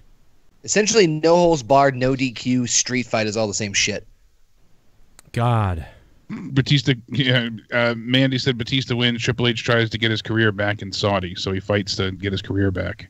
No, I don't think they would do that. I don't. You never know, but they've done crazier things before. They could try and have him, you know. Well, I mean, they could easily get him back in the ring. I'm just saying is that they could retcon this quickly and be like, oh, surprise! Guess what? I reinstated myself because I can do that. A double knockout, you know, could continue this to Saudi Arabia. Conor McGregor just retired and then wanted a rematch the next day. So, I mean, anything's possible. And my only thing is I think Triple H will take a break, like, quote-unquote, extended break from his in-ring career because look what's happening next year. Fucking Vince is going to have all hands on deck with XFL. Yeah, exactly, and they need him for that. So you want me to do it? You want me to come out of retirement? Tell me if you want me to come out of retirement and kick your ass, because I will. You know, that's like Hunter, it's just me and you here. I don't think you need to scream. I'm like 2 fucking feet away. Okay. Shut up, Drew. I will pedigree you in the middle of the ring, and I will be the game again. And don't make that mistake. Don't make me mad. Don't make me do to you what I've done to so many others with a sledgehammer. All right. But I got 2 questions for you, Triple H. 1, why are you telling me this in the shower? And 2, my eyes are up here. It's time to play the game. Okay, sorry. No holds barred. Shit. So close. It's so interesting. I so see it. I so see the Dave, I need to get out of the ring for a while. I need to do all these other things. So I'm going to be putting my career on the line. You know, boom. Like, want to do it? It's going to be crazy. I want you to be in the ring with me. I could so see that, and it would make sense. Oh, I'm fucking freaking out over this one, guys. I'm really freaking out. I'm really freaking out, but I'm going, oh, my God, with all the stuff with the Saudi Arabias, they need a backup guy in case. Oh, God, they need a backup guy. Triple H They wins. could always retcon it. Triple Yeah. H wins. Yeah. Triple H wins. All Triple right. H wins. I All can't wait. I Sticking can't wait with to Batista. see. I can't wait to see Twitter, see what happens when either one of those things happens. Oh yeah, it's going to be explosive. No matter what the Oh. result, I don't think it'll end badly. No. Next up, WWE Championship match: Daniel Bryan You got me versus fired Kofi up, bro. Kingston. You got me fired up, dude. I want some WrestleMania right now. You got me like I'm ready to go right now. I told you we're psyching ourselves into this. Woo! Give me a Daniel drink. Bryan, Dude, Kofi I'm Kingston, putting the this battle shit for the over. true I'm putting the B-plus show player, over. Joe. Jake, I'm putting the show over. They ain't doing it. I'm putting the show over. We're making it exciting. We're making it fun. It's Joe-mania. Oh, I'm going to do shots for every match I was wrong. Every match I was wrong, WrestleMania night. Jesus. You guys can make the list. I'm going to put the list out on Twitter for you of all the people I picked to win. They don't win, I'm doing a shot. Oh, Jesus. WrestleMania If night. I didn't have my kid's first communion the same day as WrestleMania, I'd come over to your house and we'd do it together. Oh, there ain't There no you first communions. You go down there, you tell that priest, listen, motherfucker. All right, we forgave you when you molested all those kids. So WrestleMania is this week. Next week is the communion. Oh, well, sorry, son, we booked the church. Next week is the communion! You tell him that WrestleMania is coming, all right? Tell that You priest, won't be. fuck you. Priest, you're not coming. WrestleMania's coming. You will. All right, Jake, I'm sorry. I'm losing my goddamn mind here. we got him pumped up for that match. I Fucking really, right. that one got About me. I don't know. time. About time somebody's got some lively reactions here. Damn, Joe, you got energy for days. Next up, we got the battle of the B-plus players. Daniel Bryan versus Kofi Kingston for the WWE Championship. Ooh. This one, I'm right off the bat, Daniel Bryan. Yeah. No yeah, him and on about it. Daniel's taking it. I don't see Kofi getting his WrestleMania moment. I thought about this for a while, and I saw instantly a lot of people saying, the rumor was Bryan. Then I heard of people switching back to Kofi because they said it might be a short-term deal to give New Day a glorious. Yeah, but I'm still going with Kofi with Daniel Bryan retaining. But I think not New Day altogether. But I think Big E's going to be bullshit and attack Kofi after, not Woods and Big E, just Big E. Just Big E. Yeah, I mean, Elias in the chat said if Kofi doesn't win, dude, WWE is a piece of shit. We riot if Kofi loses. I think a lot of people are going to be really angry that Kofi Mania is not running wild, and that's what they want to go for. But I think it's going to be. We haven't really picked any fuckery, bullshit, dusty finishes throughout the night. If you notice, everything's been clean. And you got to have one screw job. You got to have one to keep it going. I think this is it. I think that Daniel Bryan somehow finds a way to screw Kofi. And I don't think he'll screw him. I think that Big E and Woods will neutralize. Maybe not he Rowan. himself, but Vince does. Or they've already done it too much. I think if Kofi loses clean, Kofi needs to lose clean. And then in the frustration, Big E's like, fuck this, it's Kofi, and then attacks him. See, I would more envision Kofi winning, and then the New Day's in there with him, and then they attack him. Yeah, that seems to be. But because, I mean, the New Day, they have no match now at Mania. They did all this just for Kofi. What did they get out of it? Mm-hmm. Yeah, but they've been so like vocal about being all for Kofi.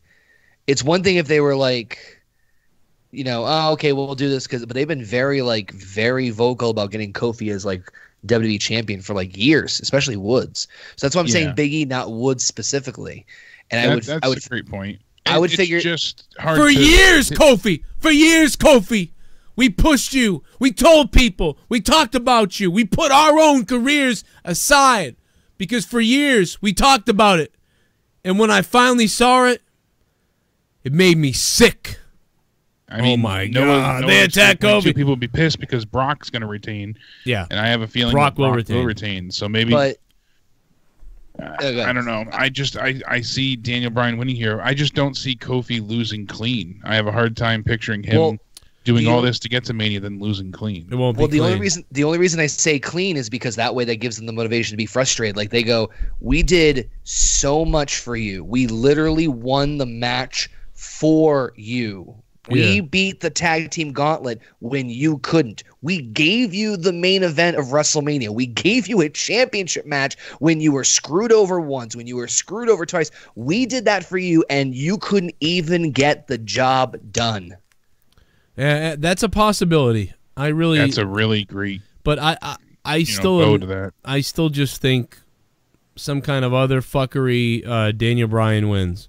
So we all think Daniel Bryan's going to win, though. Yes. I guess. Apparently so. And yeah, I know Booker lost clean.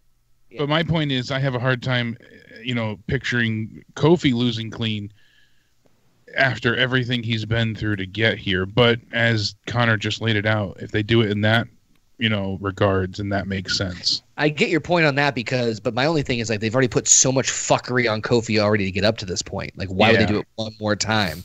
Like or they attempt it and it gets derailed by Big E and Woods. Like they take out Rowan or they take out some other, interference or whatever. Yeah. I had even envisioned them coming out to be by Kofi's side and then getting sent to the back immediately. I mean, honestly, I do want Kofi to win, though. I really do want to see Kofi win. I'd like to see Kofi win. I just have a hard time envisioning them going through with it. I'll lose my shit if he wins. I'd be very, happy, very no doubt about it. Yeah, I would lose. I will lose it if he wins. And to see him with that belt will be so crazy. Although it will be weird because the belt looks like a fucking sock. But it will be really... it will still be... We had heard that too, and I had mentioned that last night on SmackDown's review. Yeah. Ed just said it in the chat that Brock comes out after losing to Seth and takes Kofi's belt. They had spoken about that in one of the news stories. Basically, Kofi wins, and then Vince comes out and has Brock, who just lost to Seth, come out and beat up Kofi and become the WWE champion, and then Brock's on SmackDown. The only problem is it makes Daniel Bryan look stupid, and they're trying to build Daniel Bryan as this top heel, so that would counteract that. I feel like it'd be dumb, but I really want Kofi to win. He won't. I don't think he's going to. Crazy enough, and that's about it. What's the next one? Yeah, I'm gonna go with Daniel Bryan. So you guys all went with Daniel Bryan, right? We all went with Daniel Bryan. We all went with Bryan. It's just a matter of how it's gonna happen. Alrighty. Next up, we have the match that I have been waiting for: Kayfabe versus Joe Cronin's ass. Oh well, Joe's gonna win that one. Yeah, in a tear it up match. I'll swallow it whole. You're gonna dude. tear it up. No, we have the WWE Universal Championship match: Seth frickin' Rollins taking on the Beast himself, Brock Lesnar. Ooh. I've gone, I think, back and forth on this one more than anything else. Unfortunately, I'm going to say Brock right off the bat, just because that was my initial gut feeling. And as much as I want Seth to win, honest to God, I want Seth to win. I want the belt on TV. I want it defended. I don't like Brock Lesnar at all. I don't want to see fucking Brock yet again victorious at WrestleMania. Like, none of it makes me happy at all. But after hearing for so long that, they wanted Reigns in this spot yet again, they never wanted Reigns to lose the belt, him being sick with the leukemia, having to drop the belt, basically vacate it reluctantly. And now that he was able to return sooner than they expected, it seems like they want him in this position. They want Reigns to have the belt again following Mania. And I don't think they want to turn Seth or Roman, and having them feud with each other is not what's best for business as faces. So this one's another toughie for me, but I think I think I'm going to go with Brock on this one too. I think that I got that same feeling, Jake, about like the whole like Seth's the consolation. Like, okay, Seth's had a great year with the Intercontinental Championship, had like probably the workhorse rate on Raw, great matches, great moments. And we're going to get that like classic build of, oh, he's going to, win the Rumble and fight the Beast and blah, blah, blah. But I think they still are so dead set on Roman. And I think you're right. I think that they want to put the belt back on him. And I think this is just a road, like a stop in the road. Like, I don't think Seth, because if they're building Roman to be this like superhuman monster, you mean to tell me that Roman how many times have Roman fought Brock for the fucking belt? Like 4 or 5 at this point? And it took him like that many times to get the belt off of Brock? You mean to tell me that Seth's going to do it on his first try? Like, it's a little it's that whole believability thing for me. So I'm going to go with Brock on this one. I just think that's the way they're going to go. Yeah, and there is the shakeup, the week after Mania. So not the next night on Raw, but the week after. So that also comes into effect. Ed asked in the chat, Ed Blunt. And so when does Roman take the belt then? It could be at Saudi. It could be even before then. I don't necessarily think it'll likely be before then, but more than not, I think the Saudi show is when he'll take it. It'll be after Money in the Bank as well. Justin says, I bet Roman Reigns ducked off Nia Jax. I don't doubt that. So Justin keep Bailey? it in the family. Yep. God damn, hell yeah. What's up, Bailey? I told Bailey I'd play that clip of Tommy, this goddamn Tommy, just the endless amount of fucking endless gold. Yeah, endless amounts of gold, bro. The round ones, Joe. I was like, what? Oh, man. That baffled me. So who do you think's going to win, Joe? Brock Lesnar. Yeah. Okay, so we're all saying Brock too. Yep. Yeah, my intention has been to go first, and just kind of lay it out, so I'm not influenced or copying. But yeah, I'm glad we agree, because it just kind of seems like that's what's happening here. And then, of course, we have the winner takes all Raw and SmackDown Women's Championship match. Charlotte taking on Becky, taking on Ronda. I likely feel like it's Becky, even though we heard that if Ronda does decide to stay, they might feel otherwise. I truly believe that, obviously Becky's the chosen one here, and all signs point to her being victorious, holding up both belts to send everybody home happy. Yeah, I believe Becky's going to win in the main event. Is that all we have left? Are we really at the end? I think that's the last one. And yeah, I'm pretty much, so we're all in agreement of Becky too. Yeah. Yeah. Okay. I mean, a lot of this feels like it's really predictable. Unfortunately, though, we haven't really decided on any screwy, funky, dusty finishes. So yeah, well, I believe we might that get some of those as well. We're going to get one or two really surprising things, I believe, in this. Yeah, that's why I said Brock retaining would be surprising, and Batista Daniel retaining would be surprising, and so would Batista. So that's three. So that is pretty damn straightforward as far as surprises go. So yeah, you're not wrong, Joe. What's up, JB? Whoop, whoop. Justin Bailey in the house. I've got some breaking news on WWE. Ooh, I am all ears, good sir. So apparently Roman Reigns sucked off his cunt cousin Nia Jax. Damn it, we knew that was going to happen. What are you talking about? Full on slurp? He sucked off that tranny bitch, that Nia Jax. Wait a minute, are you joking? No, he went down on her harder. It's on TMZ right now. Roman's got a load of cum coming out of his fucking head. Get the fuck out. What the fuck, dude? TMZ.com/Roman/suck/off. Okay. You almost tranny whore. You almost made me W? believe it. That's what my problem was. You almost made me believe it. She really is a disgusting pig. No doubt about it. Man, you really, to be honest, dude, you had me so excited for a second. I was like, what? You bastard. How dare you do that? Like, I was so excited for that. And then, well, I still feel like I gave a pretty hot take. I mean, come on. But it's not real. It's not even real. What the hell are you talking about? You don't fucking know that. I mean, TMZ, yeah, it could have been. No, but they didn't. They didn't report anything, though. If they had reported it, I would have thought it might be real. It's right on their website, front page. Get the fuck out of here. Go to it. TMZ Sports. There's a picture of Nia Jax and Roman Reigns, and then there's a picture of Roman Reigns down at the bottom of the news article, and he's got a fucking load of jizz right on his face. Dribbling down his chin. Off, no dude. shit. And Nia Jax is dancing the 9 Inch Nails. He fucked her like an animal. I'm there. I don't see anything. Well, she is an animal, so he doesn't have to try. I'm there. I don't see anything. She is. You know who it's I not on there. You just said it was, you fucking asshole. Well, I mean, they had to take it down. Yeah, it's only because there's something wrong with your internet. I see this guy over here. What the fuck? I see this guy whose eyes are so far apart, like, I don't know if he can see right. Joe, they had to take it down because the gay community were up. Oh God, this guy can. Yeah, this the guy furries were getting upset too. They were getting turned on. This guy's the first human. This is the first human that can see behind him. His peripherals. I'm kidding. That's actually Michael Bennett. That'll be handy in prison. Oh my! Oh no! Come on! What the fuck? Well, he's going there, you know. The New England Patriots. Oh, your wife is a towel mate. Did you see what Connor said to Khabib? Connor's been no, did you see what he said? He's like, plot twist. It's a goat underneath the towel.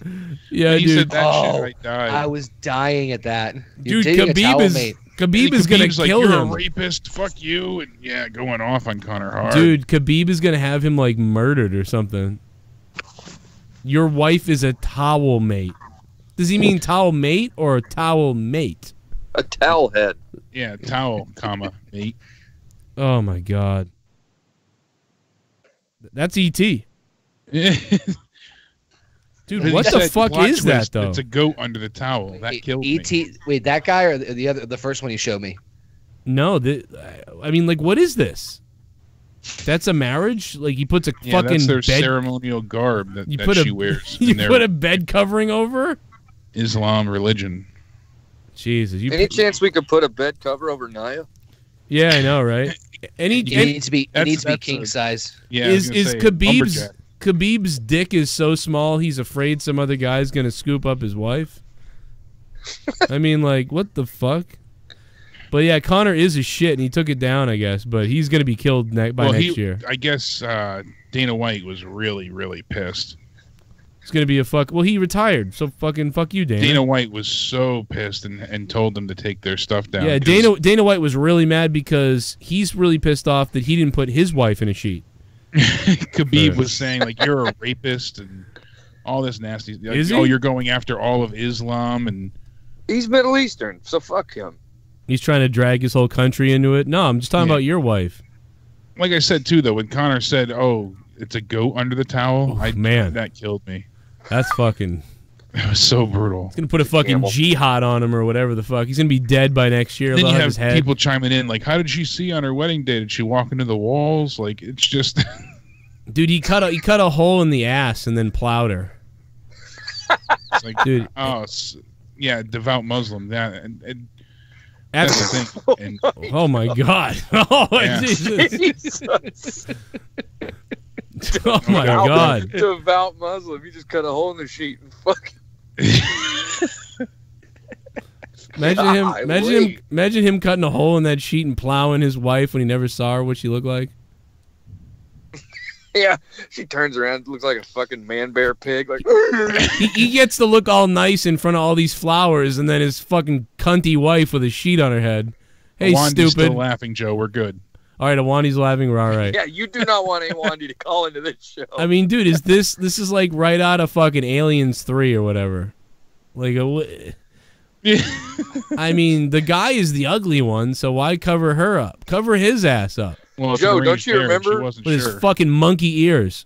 What? Don't you remember when me and you were shitting on Khabib after the Conor fight? And Yeah. Awondy calls in and he's like, "Listen up, you faggots!" Yeah, he's like, "I will kill you." Oh, God, man. that was so funny. I'd love to hear that clip again. Oh God. Yeah, that would be good. Listen up! Shut up! He just kept telling us to shut up. Shut your mouth! Shut your mouth! Oh my God. Deep fried butter is. I found that Roman picture that JB was mentioning earlier about with Roman. Oh boy. Oh, damn it! You Really? weren't kidding. See? I knew TMZ That's had a that. mess. Ugh. That's got. Fucking shit looks like an iced donut. That's a God. Krispy Kremer. That's for sure. That's so gross. Oh my God. See that was the photo we saw God. on TMZ. She packs a heavy load. Oh my God, dude. We saw him. That was the photo we saw on TMZ earlier. TMZ Sports. There you go. I haven't seen this. I still think you're joking. I don't know what you're talking You're about. welcome. I put it in you just the saw the photo. I didn't see it. I sent it to us in the chat here. Yeah. Oh, let me go look. I haven't seen it. Facts. I'm glad Connor found that. It's a Oh my big God. bunch of jizz. That's Come Nukem right there. That's Coop. Yeah, they were on a first class for a flight. I'm here to kick bubblegum and chew ass. You know what a funny prank would be is if everybody in the JCS community, we passed that photo around and everybody emailed TMZ Sports and was like, "Can you believe what Roman did?" Yeah. So they could post it back up. And that article the second time today. Oh, here's wait a minute. To claim it. Here's Khabib's response to Conor McGregor on his wedding. Look at this. You know what though? To be honest, I've been hypocritical about this. Fucking with somebody on his wedding is like yeah. Weird. I mean, Conor's just as much of a shit here too. Yeah, I mean, Conor is a dick. I mean, somebody fucked with me. I'm right here. Not you. Come on. Shut Rapist. up, okay, babe. You are a rapist. Shut your mouth, Conor. You're a hypocrite who is not responsible for your actions. Justice will find you. We will see. Yeah, because Conor was like, "Oh, I shit on your brother." ISIS Twitter. Or he's like, I fucked up your brother and shit in his hat. Conor was, because when he gave his brother the black eye. Oh yeah, What? Conor. When Conor I hit his fucked brother, up your brother and shit in his hat. yeah, Conor was going off on him. It's on an Twitter Irish beforehand. thing. Yeah, we do like to shit. Wait, he raped Conor this girl? went ahead and he gave his brother that nice, underneath his eye, that essentially Yeah. the black eye. Shut the Well, fuck you up. called me fat. I knocked you down and shit in your hat. But I guess that woman is claiming that Conor fathered her child out of wedlock when Really? Conor's wife was pregnant and about And to people have coming their into child. this, people coming into this show right now thinking they were talking about me is going to be fucking really confused. Okay, Babe's got a lot of charges against him at this I point. wish I did have shit this guy. Women out of wedlock just pouring in. Well, I mean, there was that one night at my house. I took a load. Oh. So did Roman. Yeah, I got another picture. Well, we wrapped up our WrestleMania predictions, man. We hit on everything. We got them all, and that's about it, man. Bailey, what are you doing? I'm fucking jerking off, dude. Are you ready for WrestleMania? I mean, this is one of the worst builds ever, but are you ready? Dude, I took it off. I literally only know of like one match. Batista and Triple H. I took the whole. Yeah, that's the only one I know. You're aware of Kofi Kingston facing Daniel Bryan? Is that a surprise to you? Is that? I didn't know that was happening. For the WWE World Heavyweight Championship? Who's got the belt? Bryan. You know Daniel Bryan. He has the belt. Yeah, I know him, but I didn't know he had the belt. I thought he was injured. He came back. He got cleared. Come on, you know he came back. No, I didn't. What? No. Yes, you did. Come on, that was huge news. Like, we were live with it that day. It was crazy. I have no recollection of that. You would love Daniel Bryan's heel stuff right now because he's doing this whole like. Hold on a second. Daniel Bryan's a heel? He's doing this whole vegan thing, and the belt is made out of like marijuana. Yeah, you're right. He did. Yeah. I remember that now. He made like a belt out of fucking hemp or something, right? Yep, Yeah. there it is. What a fag. He's telling everybody to go eat some processed hot dogs and stuff like that. That's great. What a great gimmick. It's been pretty Yeah, good. I love it too. It's been really entertaining. He should do a presidential run with that gimmick. Look at the rocks, dude. I love the little stones, the little faggy stones, and the. Oh my god. Those are soy pellets. Yeah, soy pellets. Yeah, he puts them up his ass afterwards, and then spits. Yeah, shoots them into Bree's pussy.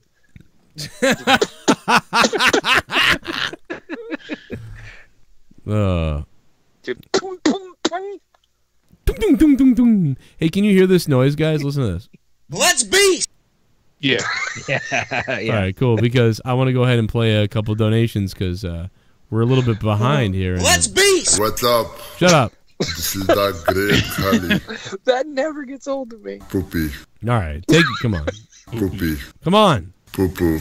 Oh, God, he's such a mongoloid. That makes it so much funnier. a mongoloid. Famous robot. Really?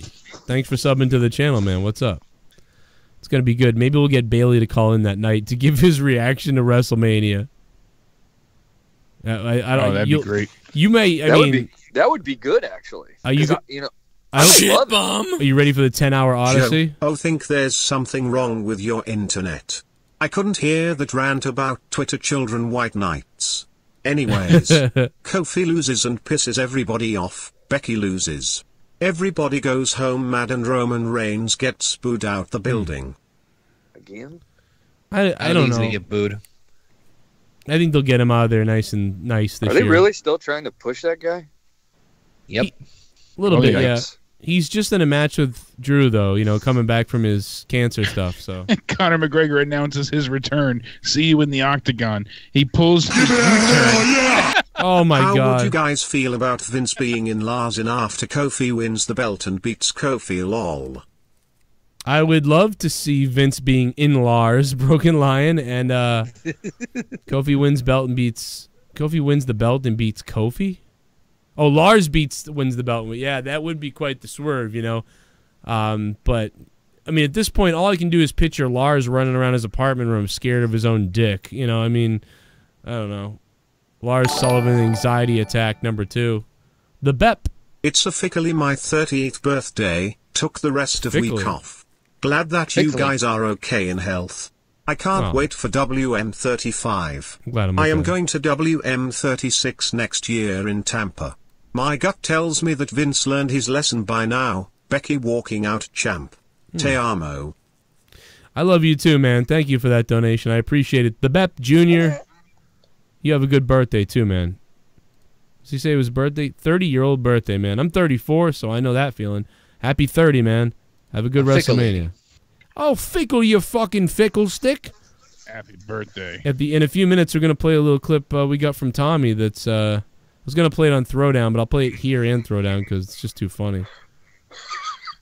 Is it the one I sent you? Yeah, dude. I was watching it earlier, and I was just like, what the fuck? About to get it, man. Here we See go. that in the chat? Here we go. Here we go. I love you, Tony. I'm sorry. I was just agreeing with you. Joe Lol was not meaning any racism by it and was bringing up the rally from the ignorant ones who were there. I think I get what you meant, Tony. I'm down with you, Tony. I'm just it sounded weird the way you said it. Was like everybody in Texas, like, so I couldn't go with that, but I get what you were trying to say. I just don't think it came, you know, when you text stuff out it doesn't sound right all the time. But I think I get what you were saying.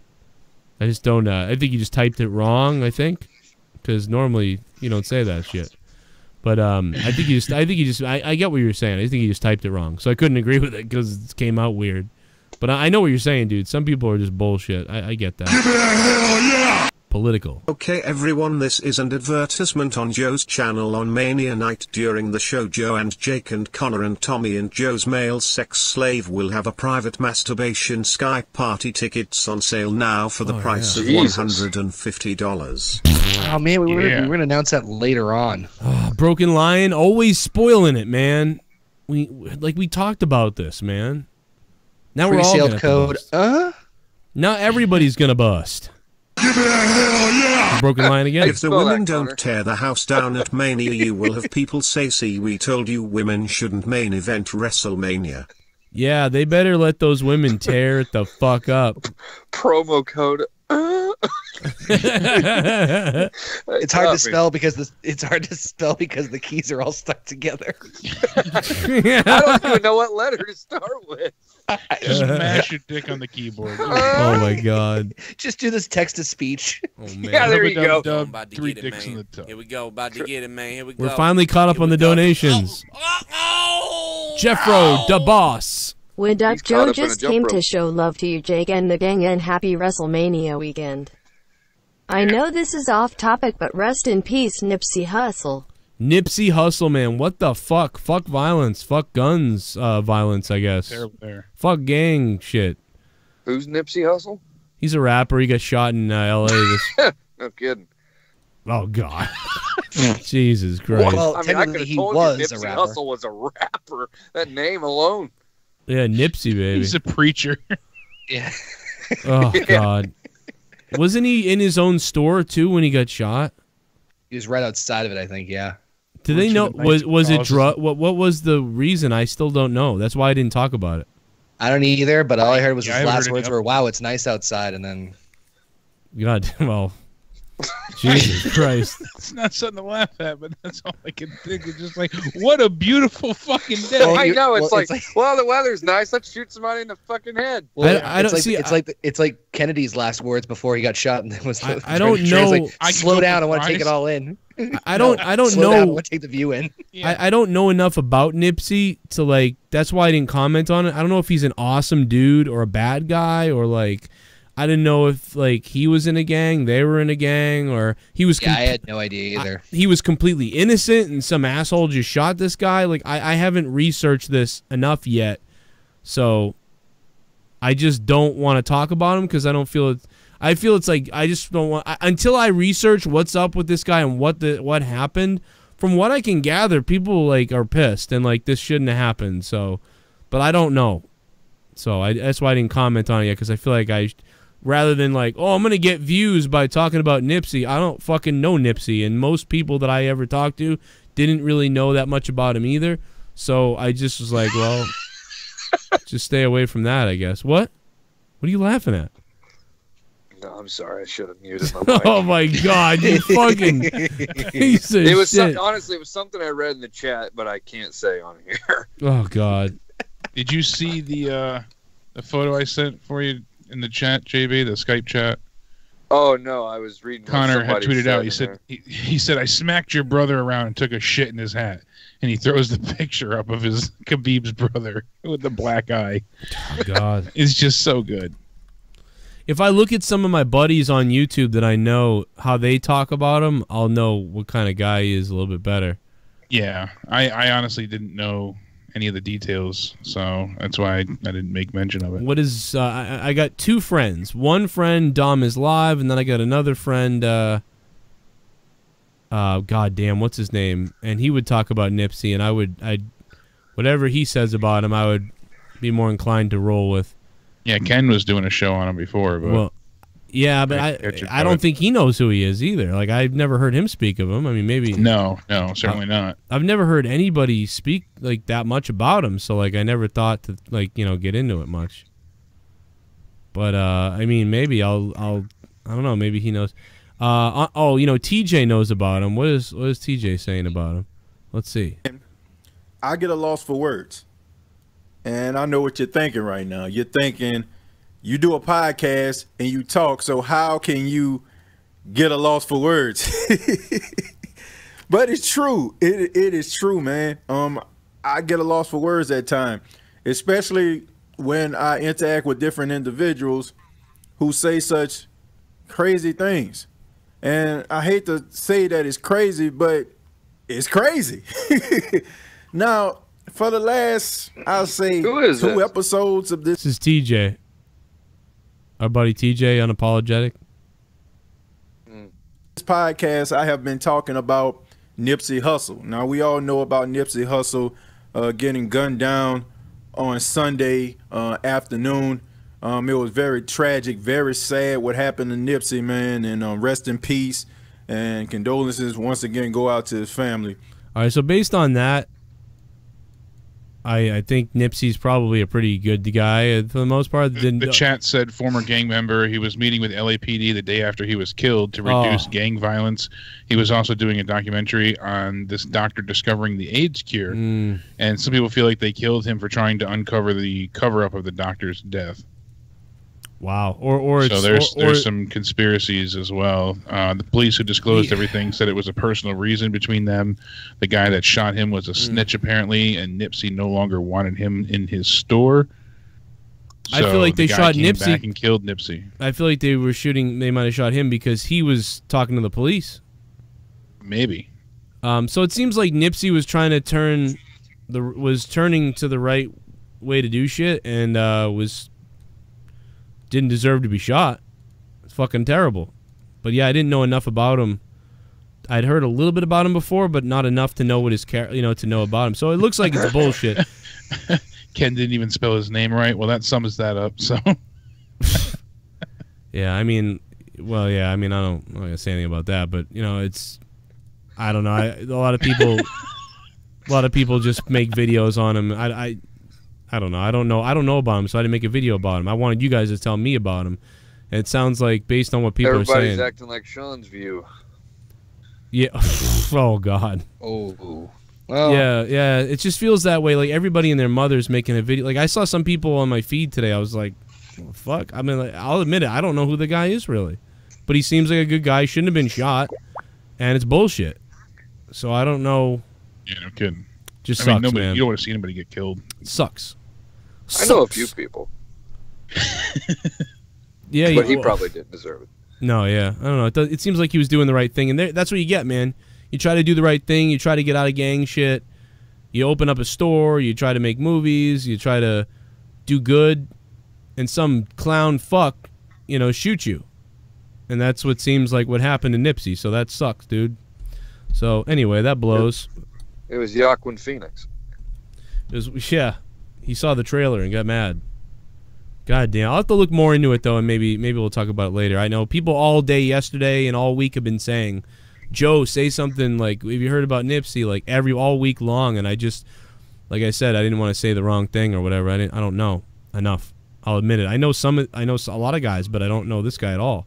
So I would listen to my buddy Dom probably speak about him, but TJ is more like down the TJ's a good guy. So if this guy wasn't a good guy, TJ would be like, he wasn't the best dude, but this and that, and he didn't say that. So it sounds like to me that the guy, from what people know, was pretty good. So it sucks. Oh man, rest in peace to him. That sucks balls, man. Fuck gun shooting people for no fucking real reason at all. Even if he stole your fucking crack or whatever, it's still retarded. But because like they had a guy who was shot one time because they thought this guy stole something from him, but he didn't. And then the guy showed up and shot the guy. Then he found out the guy didn't do it, and it's like, it's like that's why you don't just shoot somebody. Now, if they're in your house at night, and you know what the fuck they're doing, maybe you gotta shoot somebody. Anyway, that's about it, man. That's our WrestleMania coverage. We'll all have NXT shit out tomorrow probably. Monetize this Friday night will be huge. JB, it's going to be a battle royal. The winner's going to get a big boost, or they're going to face you one-on-one. I'm not sure yet. The week after this week for the belt. So how do you like that? I don't care who you throw at me. Yeah, you think you're going to beat them? I'm going to fuck them right in the ass. What are you going to do? That belt's going to be all covered in jizz. I'm going to throw a sheet over them, cut a hole in it, fuck them. Oh my God! Don't forget FanFest 7, Rhode Island. I'll be there as well as all these other wrestling legends. I'm sorry, June 8th, FanFest 7, June 8th in Rhode Island. Get out there. Bailey, anything else you want to say, man? Anything you guys want to say? You want to take a call? Let's take a call. Fuck it. Maybe somebody will tell them they want to hit on JB. Hey. 540, you're on the phone. What's up? Oh, they hung up. They were scared of you, JB. I was just going to say that. Great call. So many calls coming in, though, all night. So I'm going to take some calls now. It's up to you guys. Give your shit. Try to keep it within a couple minutes, but give us your shit. We talked about all our predictions, and I'm going to post my predictions later so everybody can see it, so they know, and it'll be a lot of fun. Awonddy said Jay-Z donated $15 million for Nipsey's children. Damn. I wonder, that's crazy. That is a lot. That is crazy. But that's enough. Broken. Yeah, that's enough to be set, no doubt about it. As depending on 10 grand this way. Depending on what the parents are like, or what the mother and everybody else. I don't know. It's a lot of money. I feel bad he has kids. That's even worse. Yeah, I mean, you don't want to lose their father. I lost my dad when I was 8, so I know that ain't fucking cool. And Jay-Z didn't give you any money. And I didn't get any money from Jay-Z, unfortunately. Hey, Dr. Leah's Dre here. didn't step up. Oh, yeah, there is. No, but it's off on your area. Okay, so let me put Matt the Misfit on the phone, and we'll still try to take phone calls as well.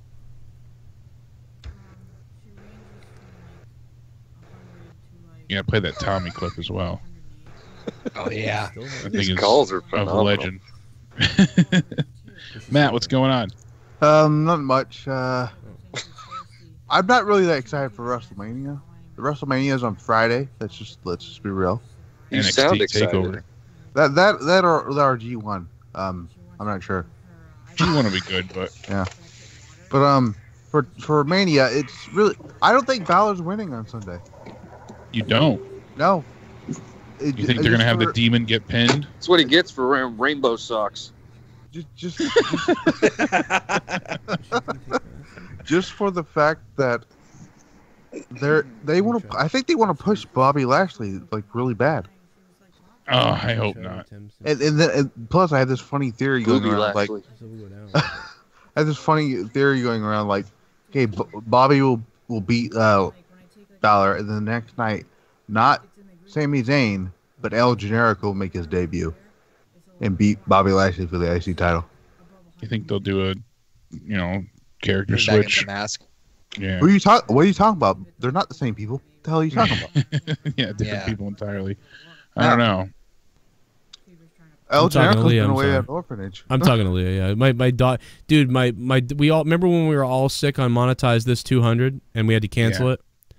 Yeah. So my mother comes over the other day and hugs us all and hey, and plays with the kids. And then as my mom's leaving, she goes, "I'm leaving now." And I'm like, "What, you're going to leave already? You can stay a little bit longer if you want." She's like, "Well, I was only going to stay an hour and I still don't feel that good after having the flu." I've had the Black Plague for the last week, but and I go, "Wait a minute. I wanted to bring it to your house." Wait a minute. You had the flu and you came here? And she's like, "Yeah, it's gone by now." I was like, "Are you oh my God." And so I only coughed on the kids a little. And so we shared drinks. It's fine. Yes, I think it was yesterday, right? Yesterday morning, or something. Brenna gets a fever. She's got a 102 fever yesterday, and right now she still has it, which is the same thing that happened to her on Monetize This 200, and then it eventually got to me. Yeah, it went through the whole house like a wildfire. So if I get sick for WrestleMania weekend, the most income that I will probably get all year, one of the biggest everything. If I got majorly sick, I will be really pissed. Not only could I miss NXT and Monetize This and WrestleMania, like if I got sick for the weekend, like fuck off, like what the fuck, dude. And then the Raw after. And then oh my God, dude, I'm pissed off. And my daughter just wants to cuddle me, and I'm like, no. I know I want to cuddle you, but like if I get sick, we're fucked. So, just walking around wearing a hazmat suit. I don't know what to say that. I do have a mask. Lysol. I'm trying to get Leah to hug her because Leah's like, "What if I get sick? I'd rather you get sick." Well, I'd rather you stay upstairs quarantined. I could stay in the basement just fine. Yeah, I can stay down here, and if you just listen, tape on it. I could leave you sick with the kids. Sorry. I get sick. I mean, like we're fucking. I might honestly. The game plan is to turn the shit on, and good luck, Jake. I'll be laying down. Welcome to the Joe Cronin Show. Jake will get a bigger payday. What, Leah? Oh, good night, Leah. Okay. All right, I'll be done in a minute. I got to go upstairs because now my daughter's in the living room. Like, I want Dad. I want to go find out what's going on with her. Just pull your shirt over your face, like you're robbing a bank for now. Oh God! Anything else, Matt? Just hide it. You wanted to say that we missed? So the Kofi Kingston match. There are other few reasons why I don't think Kofi's winning. Because 2 weeks ago they had every babyface in the locker room come out to celebrate. I thought maybe they would come out during WrestleMania, everybody to hold them up. Yeah, like Bret Hart. That, and then the whole all these promos from Kofi Kingston. I'm like, yeah, he's totally not winning the title. Plus, the icing on the cake of it, they moved the Saudi show. Yeah, I mean, that was the weird thing, but it's like, did they move it? You wonder if they moved it because Daniel Bryan said he won't go. So if they move it, now Daniel Bryan can still win and then lose it way later. Well, here's the thing. What if Daniel Bryan still goes to the Saudi show this time? Maybe it was just for that one show. Maybe, but he sounded like he went for a Greatest Royal Rumble. I mean, remember that? I mean, it'd have to be a fuck of a payday. I mean, I feel like Bryan hates that shit. He's so SJW-ish right now that... Yeah. I don't see him... Money to him is not really an issue. He's made that clear before. It's not a driving factor either. Right. I'll give you a driving factor. Oh, fuck, I didn't mean to hang up on you, whoever just called, so my bad. Call back, I'll put you on. Did anybody see the Tommaso Ciampa video today? Yeah, that was dude. good. I fucking I couldn't take it. That just made me really want to choke myself, dude. That's awful. And then done. Ciampa, I think, tweeted out earlier.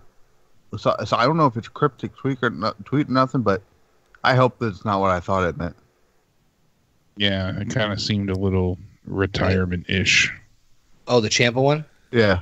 The tweet the tweet you sent out like a few hours ago. Yeah. Trying to pull it up so I can quote it directly. That just depressed me. I saw it and I was like, oh man, what the hell? Like with this bullshit. I made a. Go ahead. No, I was going to say it. From what I've heard, oh god. Yeah, he said, "Well, there goes all my heat." It was a hell of a run. I didn't see that one.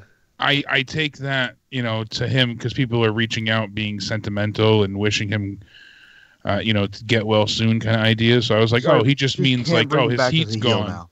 Yeah, he can't come back as a heel because he put it with a heart. But then I also said, like, damn, hopefully that doesn't mean that he's, because they said his prognosis isn't great. Jesus. Man. I blame, and to be honest, you have to blame Vince McMahon for the rest of this too, because he knew about the fucking injury and he still called him up. Yeah, and he didn't want to disappoint. I don't give a damn about that. Yeah. No, I'm saying Ciampa still went. Oh no! I get that. I get that. But I'm talking about Vince needs to fucking. Yeah, he should have just focused on Ricochet and Alistair. Black is all you needed. If I'm being honest, Black should have been the only one of those 4 that was called up. Ricochet really didn't need to be called up either. I think it's worked well in their favor. I think it was a smart move, but that seemed like it kind of fell in their laps anyhow. Yeah, because Ciampa even said, everyone has a why. This is my why. Meet the real Goldie, and he shows his child. Yeah. So I fucking like, dude, it's really. And Triple H in that video, you saw him. He wanted to. Wow. Yeah, that's the part that got me like really worried because if you listen to what he said, he's like, some people's dream is to go here, and some people's dream is just to go to NXT, and it's like, man, fuck Vince. But I made the comparison to Sasha. Wait. Fuck Vince. Why? Because he brought up. We may not get to see Tommaso Ciampa ever wrestle. You probably were like, dude, you probably were screaming for him to bring this guy up, though. No, but not like, but we didn't know about I wouldn't have not if I didn't know about the injury. Yeah, but you also didn't want him called up yet either when he came up. So no, Matt was always against him coming up now. But Ciampa was the one who's like, he even said in the thing, he's like, well, I just assumed it was a bad neck because after a while you get this. Like, it wasn't really Vince's thing. Oh, I know. But, it's just easy to put. Yeah, but the Vince knew about the injury, though. That's my thing. That's my issue with it. He knew about the injury? Yes. Yeah, Triple H said they knew about the injury and they still called him up. Yeah, they said they knew he was in rough shape. He would barely make it, but they'd get him to this point. Then they'd give him the surgery afterwards. But instead, he came up, and then things got really bad. And those, so they shouldn't have called him up. Then. I agree there. Right, fair enough. Just let him keep doing promos on NXT, get to TakeOver to do that match, and then be done for a while. Because I think that's what Ciampa wanted to do. He wanted to get through TakeOver, then worry about the surgery.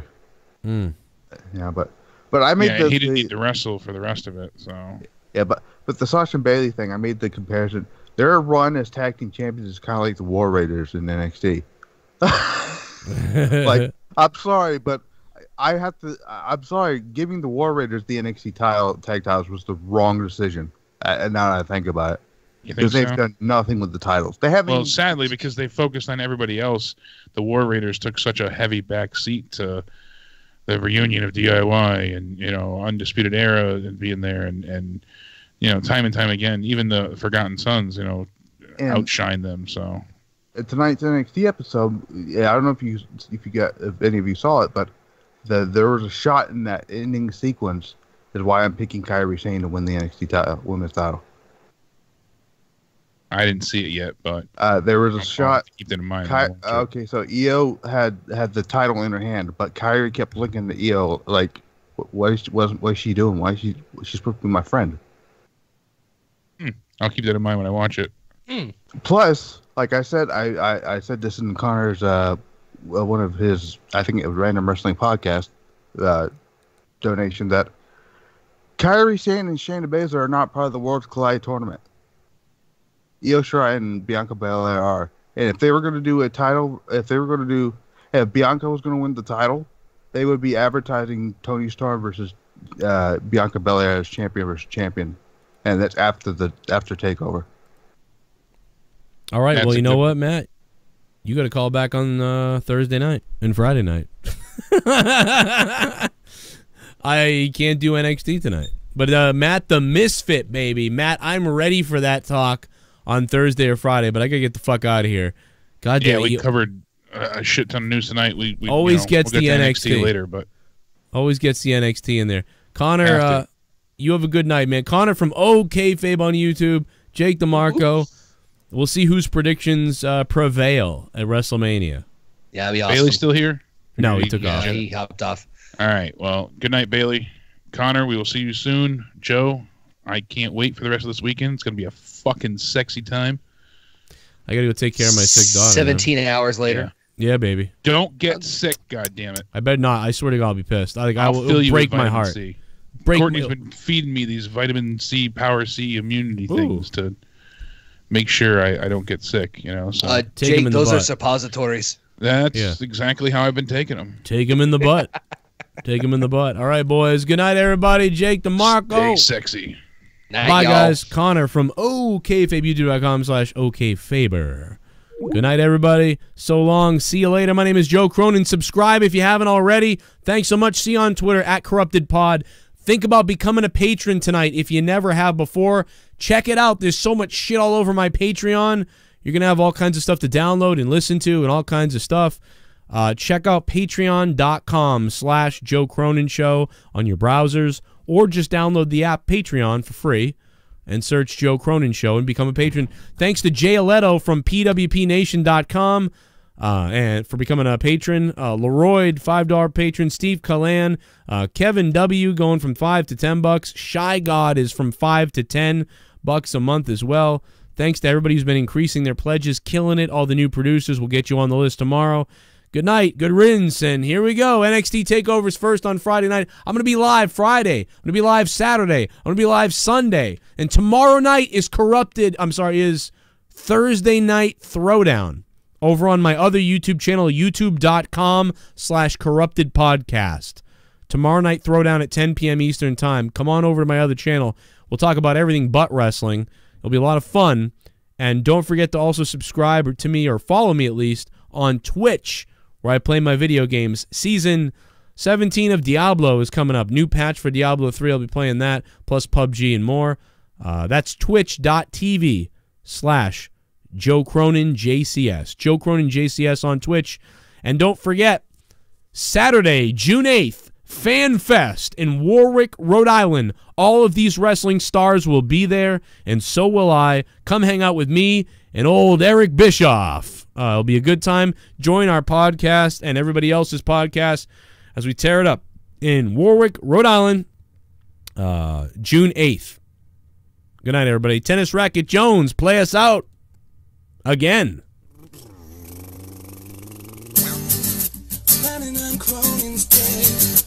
Riding on Cronin's dick. Riding on Cronin's dick.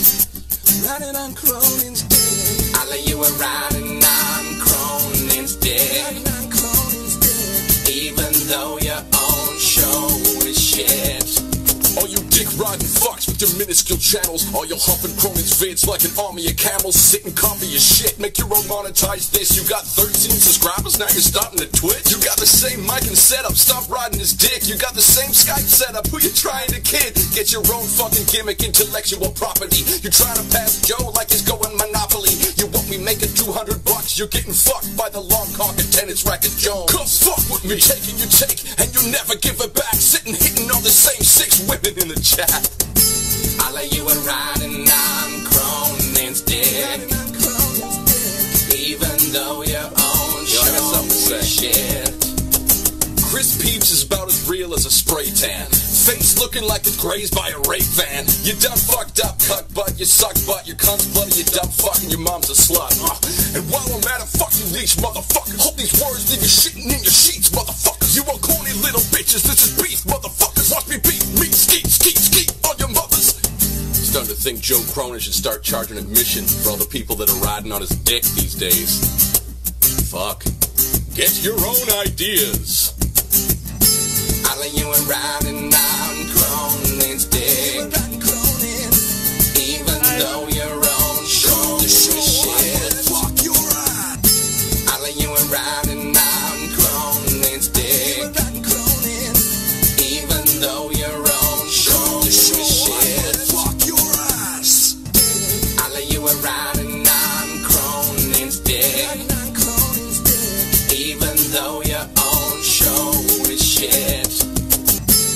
lay you a riding on Cronin's dick. Even though your own show is shit. Fuck your ass. Take time to enjoy yourself, you know? Take a little time to go on the swing set and enjoy life, you know? Just enjoy life, swing away, and enjoy life. Because, you know, it's either enjoy life or get busy dying. You know what I'm saying? Remember always, stay positive and always land on your feet. Never land on your face because it hurts. But I'm here at the beautiful park here in Black Mountain. Look at this. Beautiful. The swing sets here. Things are taking place here in beautiful Black Mountain, North Carolina. And I'm just enjoying myself. It's beautiful. And I hope you're all doing well. And I thought I'd do this video and just say, enjoy life. Take time to stop in your busy life. Take time for yourself, okay? Take time for yourself and find the right path for yourself. You don't have to rush through life, okay? Enjoy yourself. Take a little time for yourself, okay? Remember, always subscribe, support. Remember, take a little time for yourself, okay? He's gonna throw up. Remember,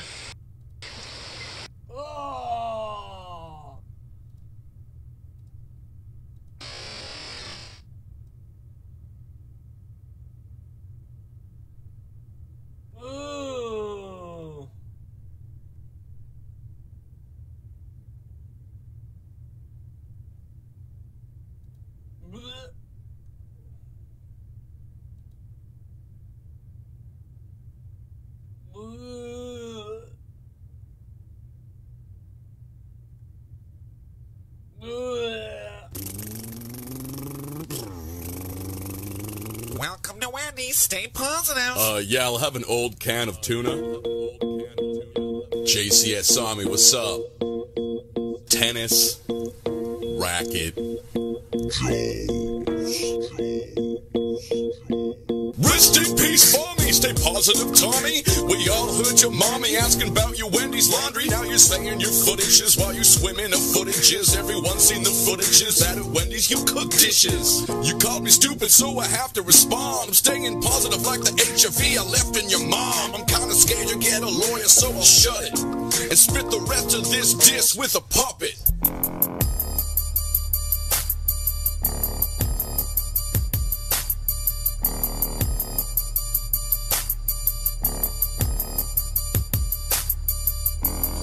Tommy makes burgers with cheese. Tommy he has a disease. Tommy he's stuck in your Keem. 3 people are watching his stream. Tommy you're faking a liar.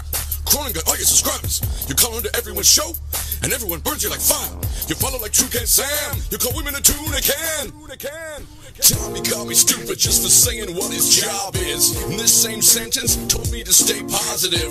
What's it gonna be, Tommy? Why you such a hypocrite? You look like hungry hippos had a fucking hippo kid. Acting like you're 8 years old and think your peers are fond of you. So tell me why Keemstar and Harley don't respond to you. John. Hey, that's Joe Rogan. He's coming on next, guys. I'm the size of a midget toe. oh,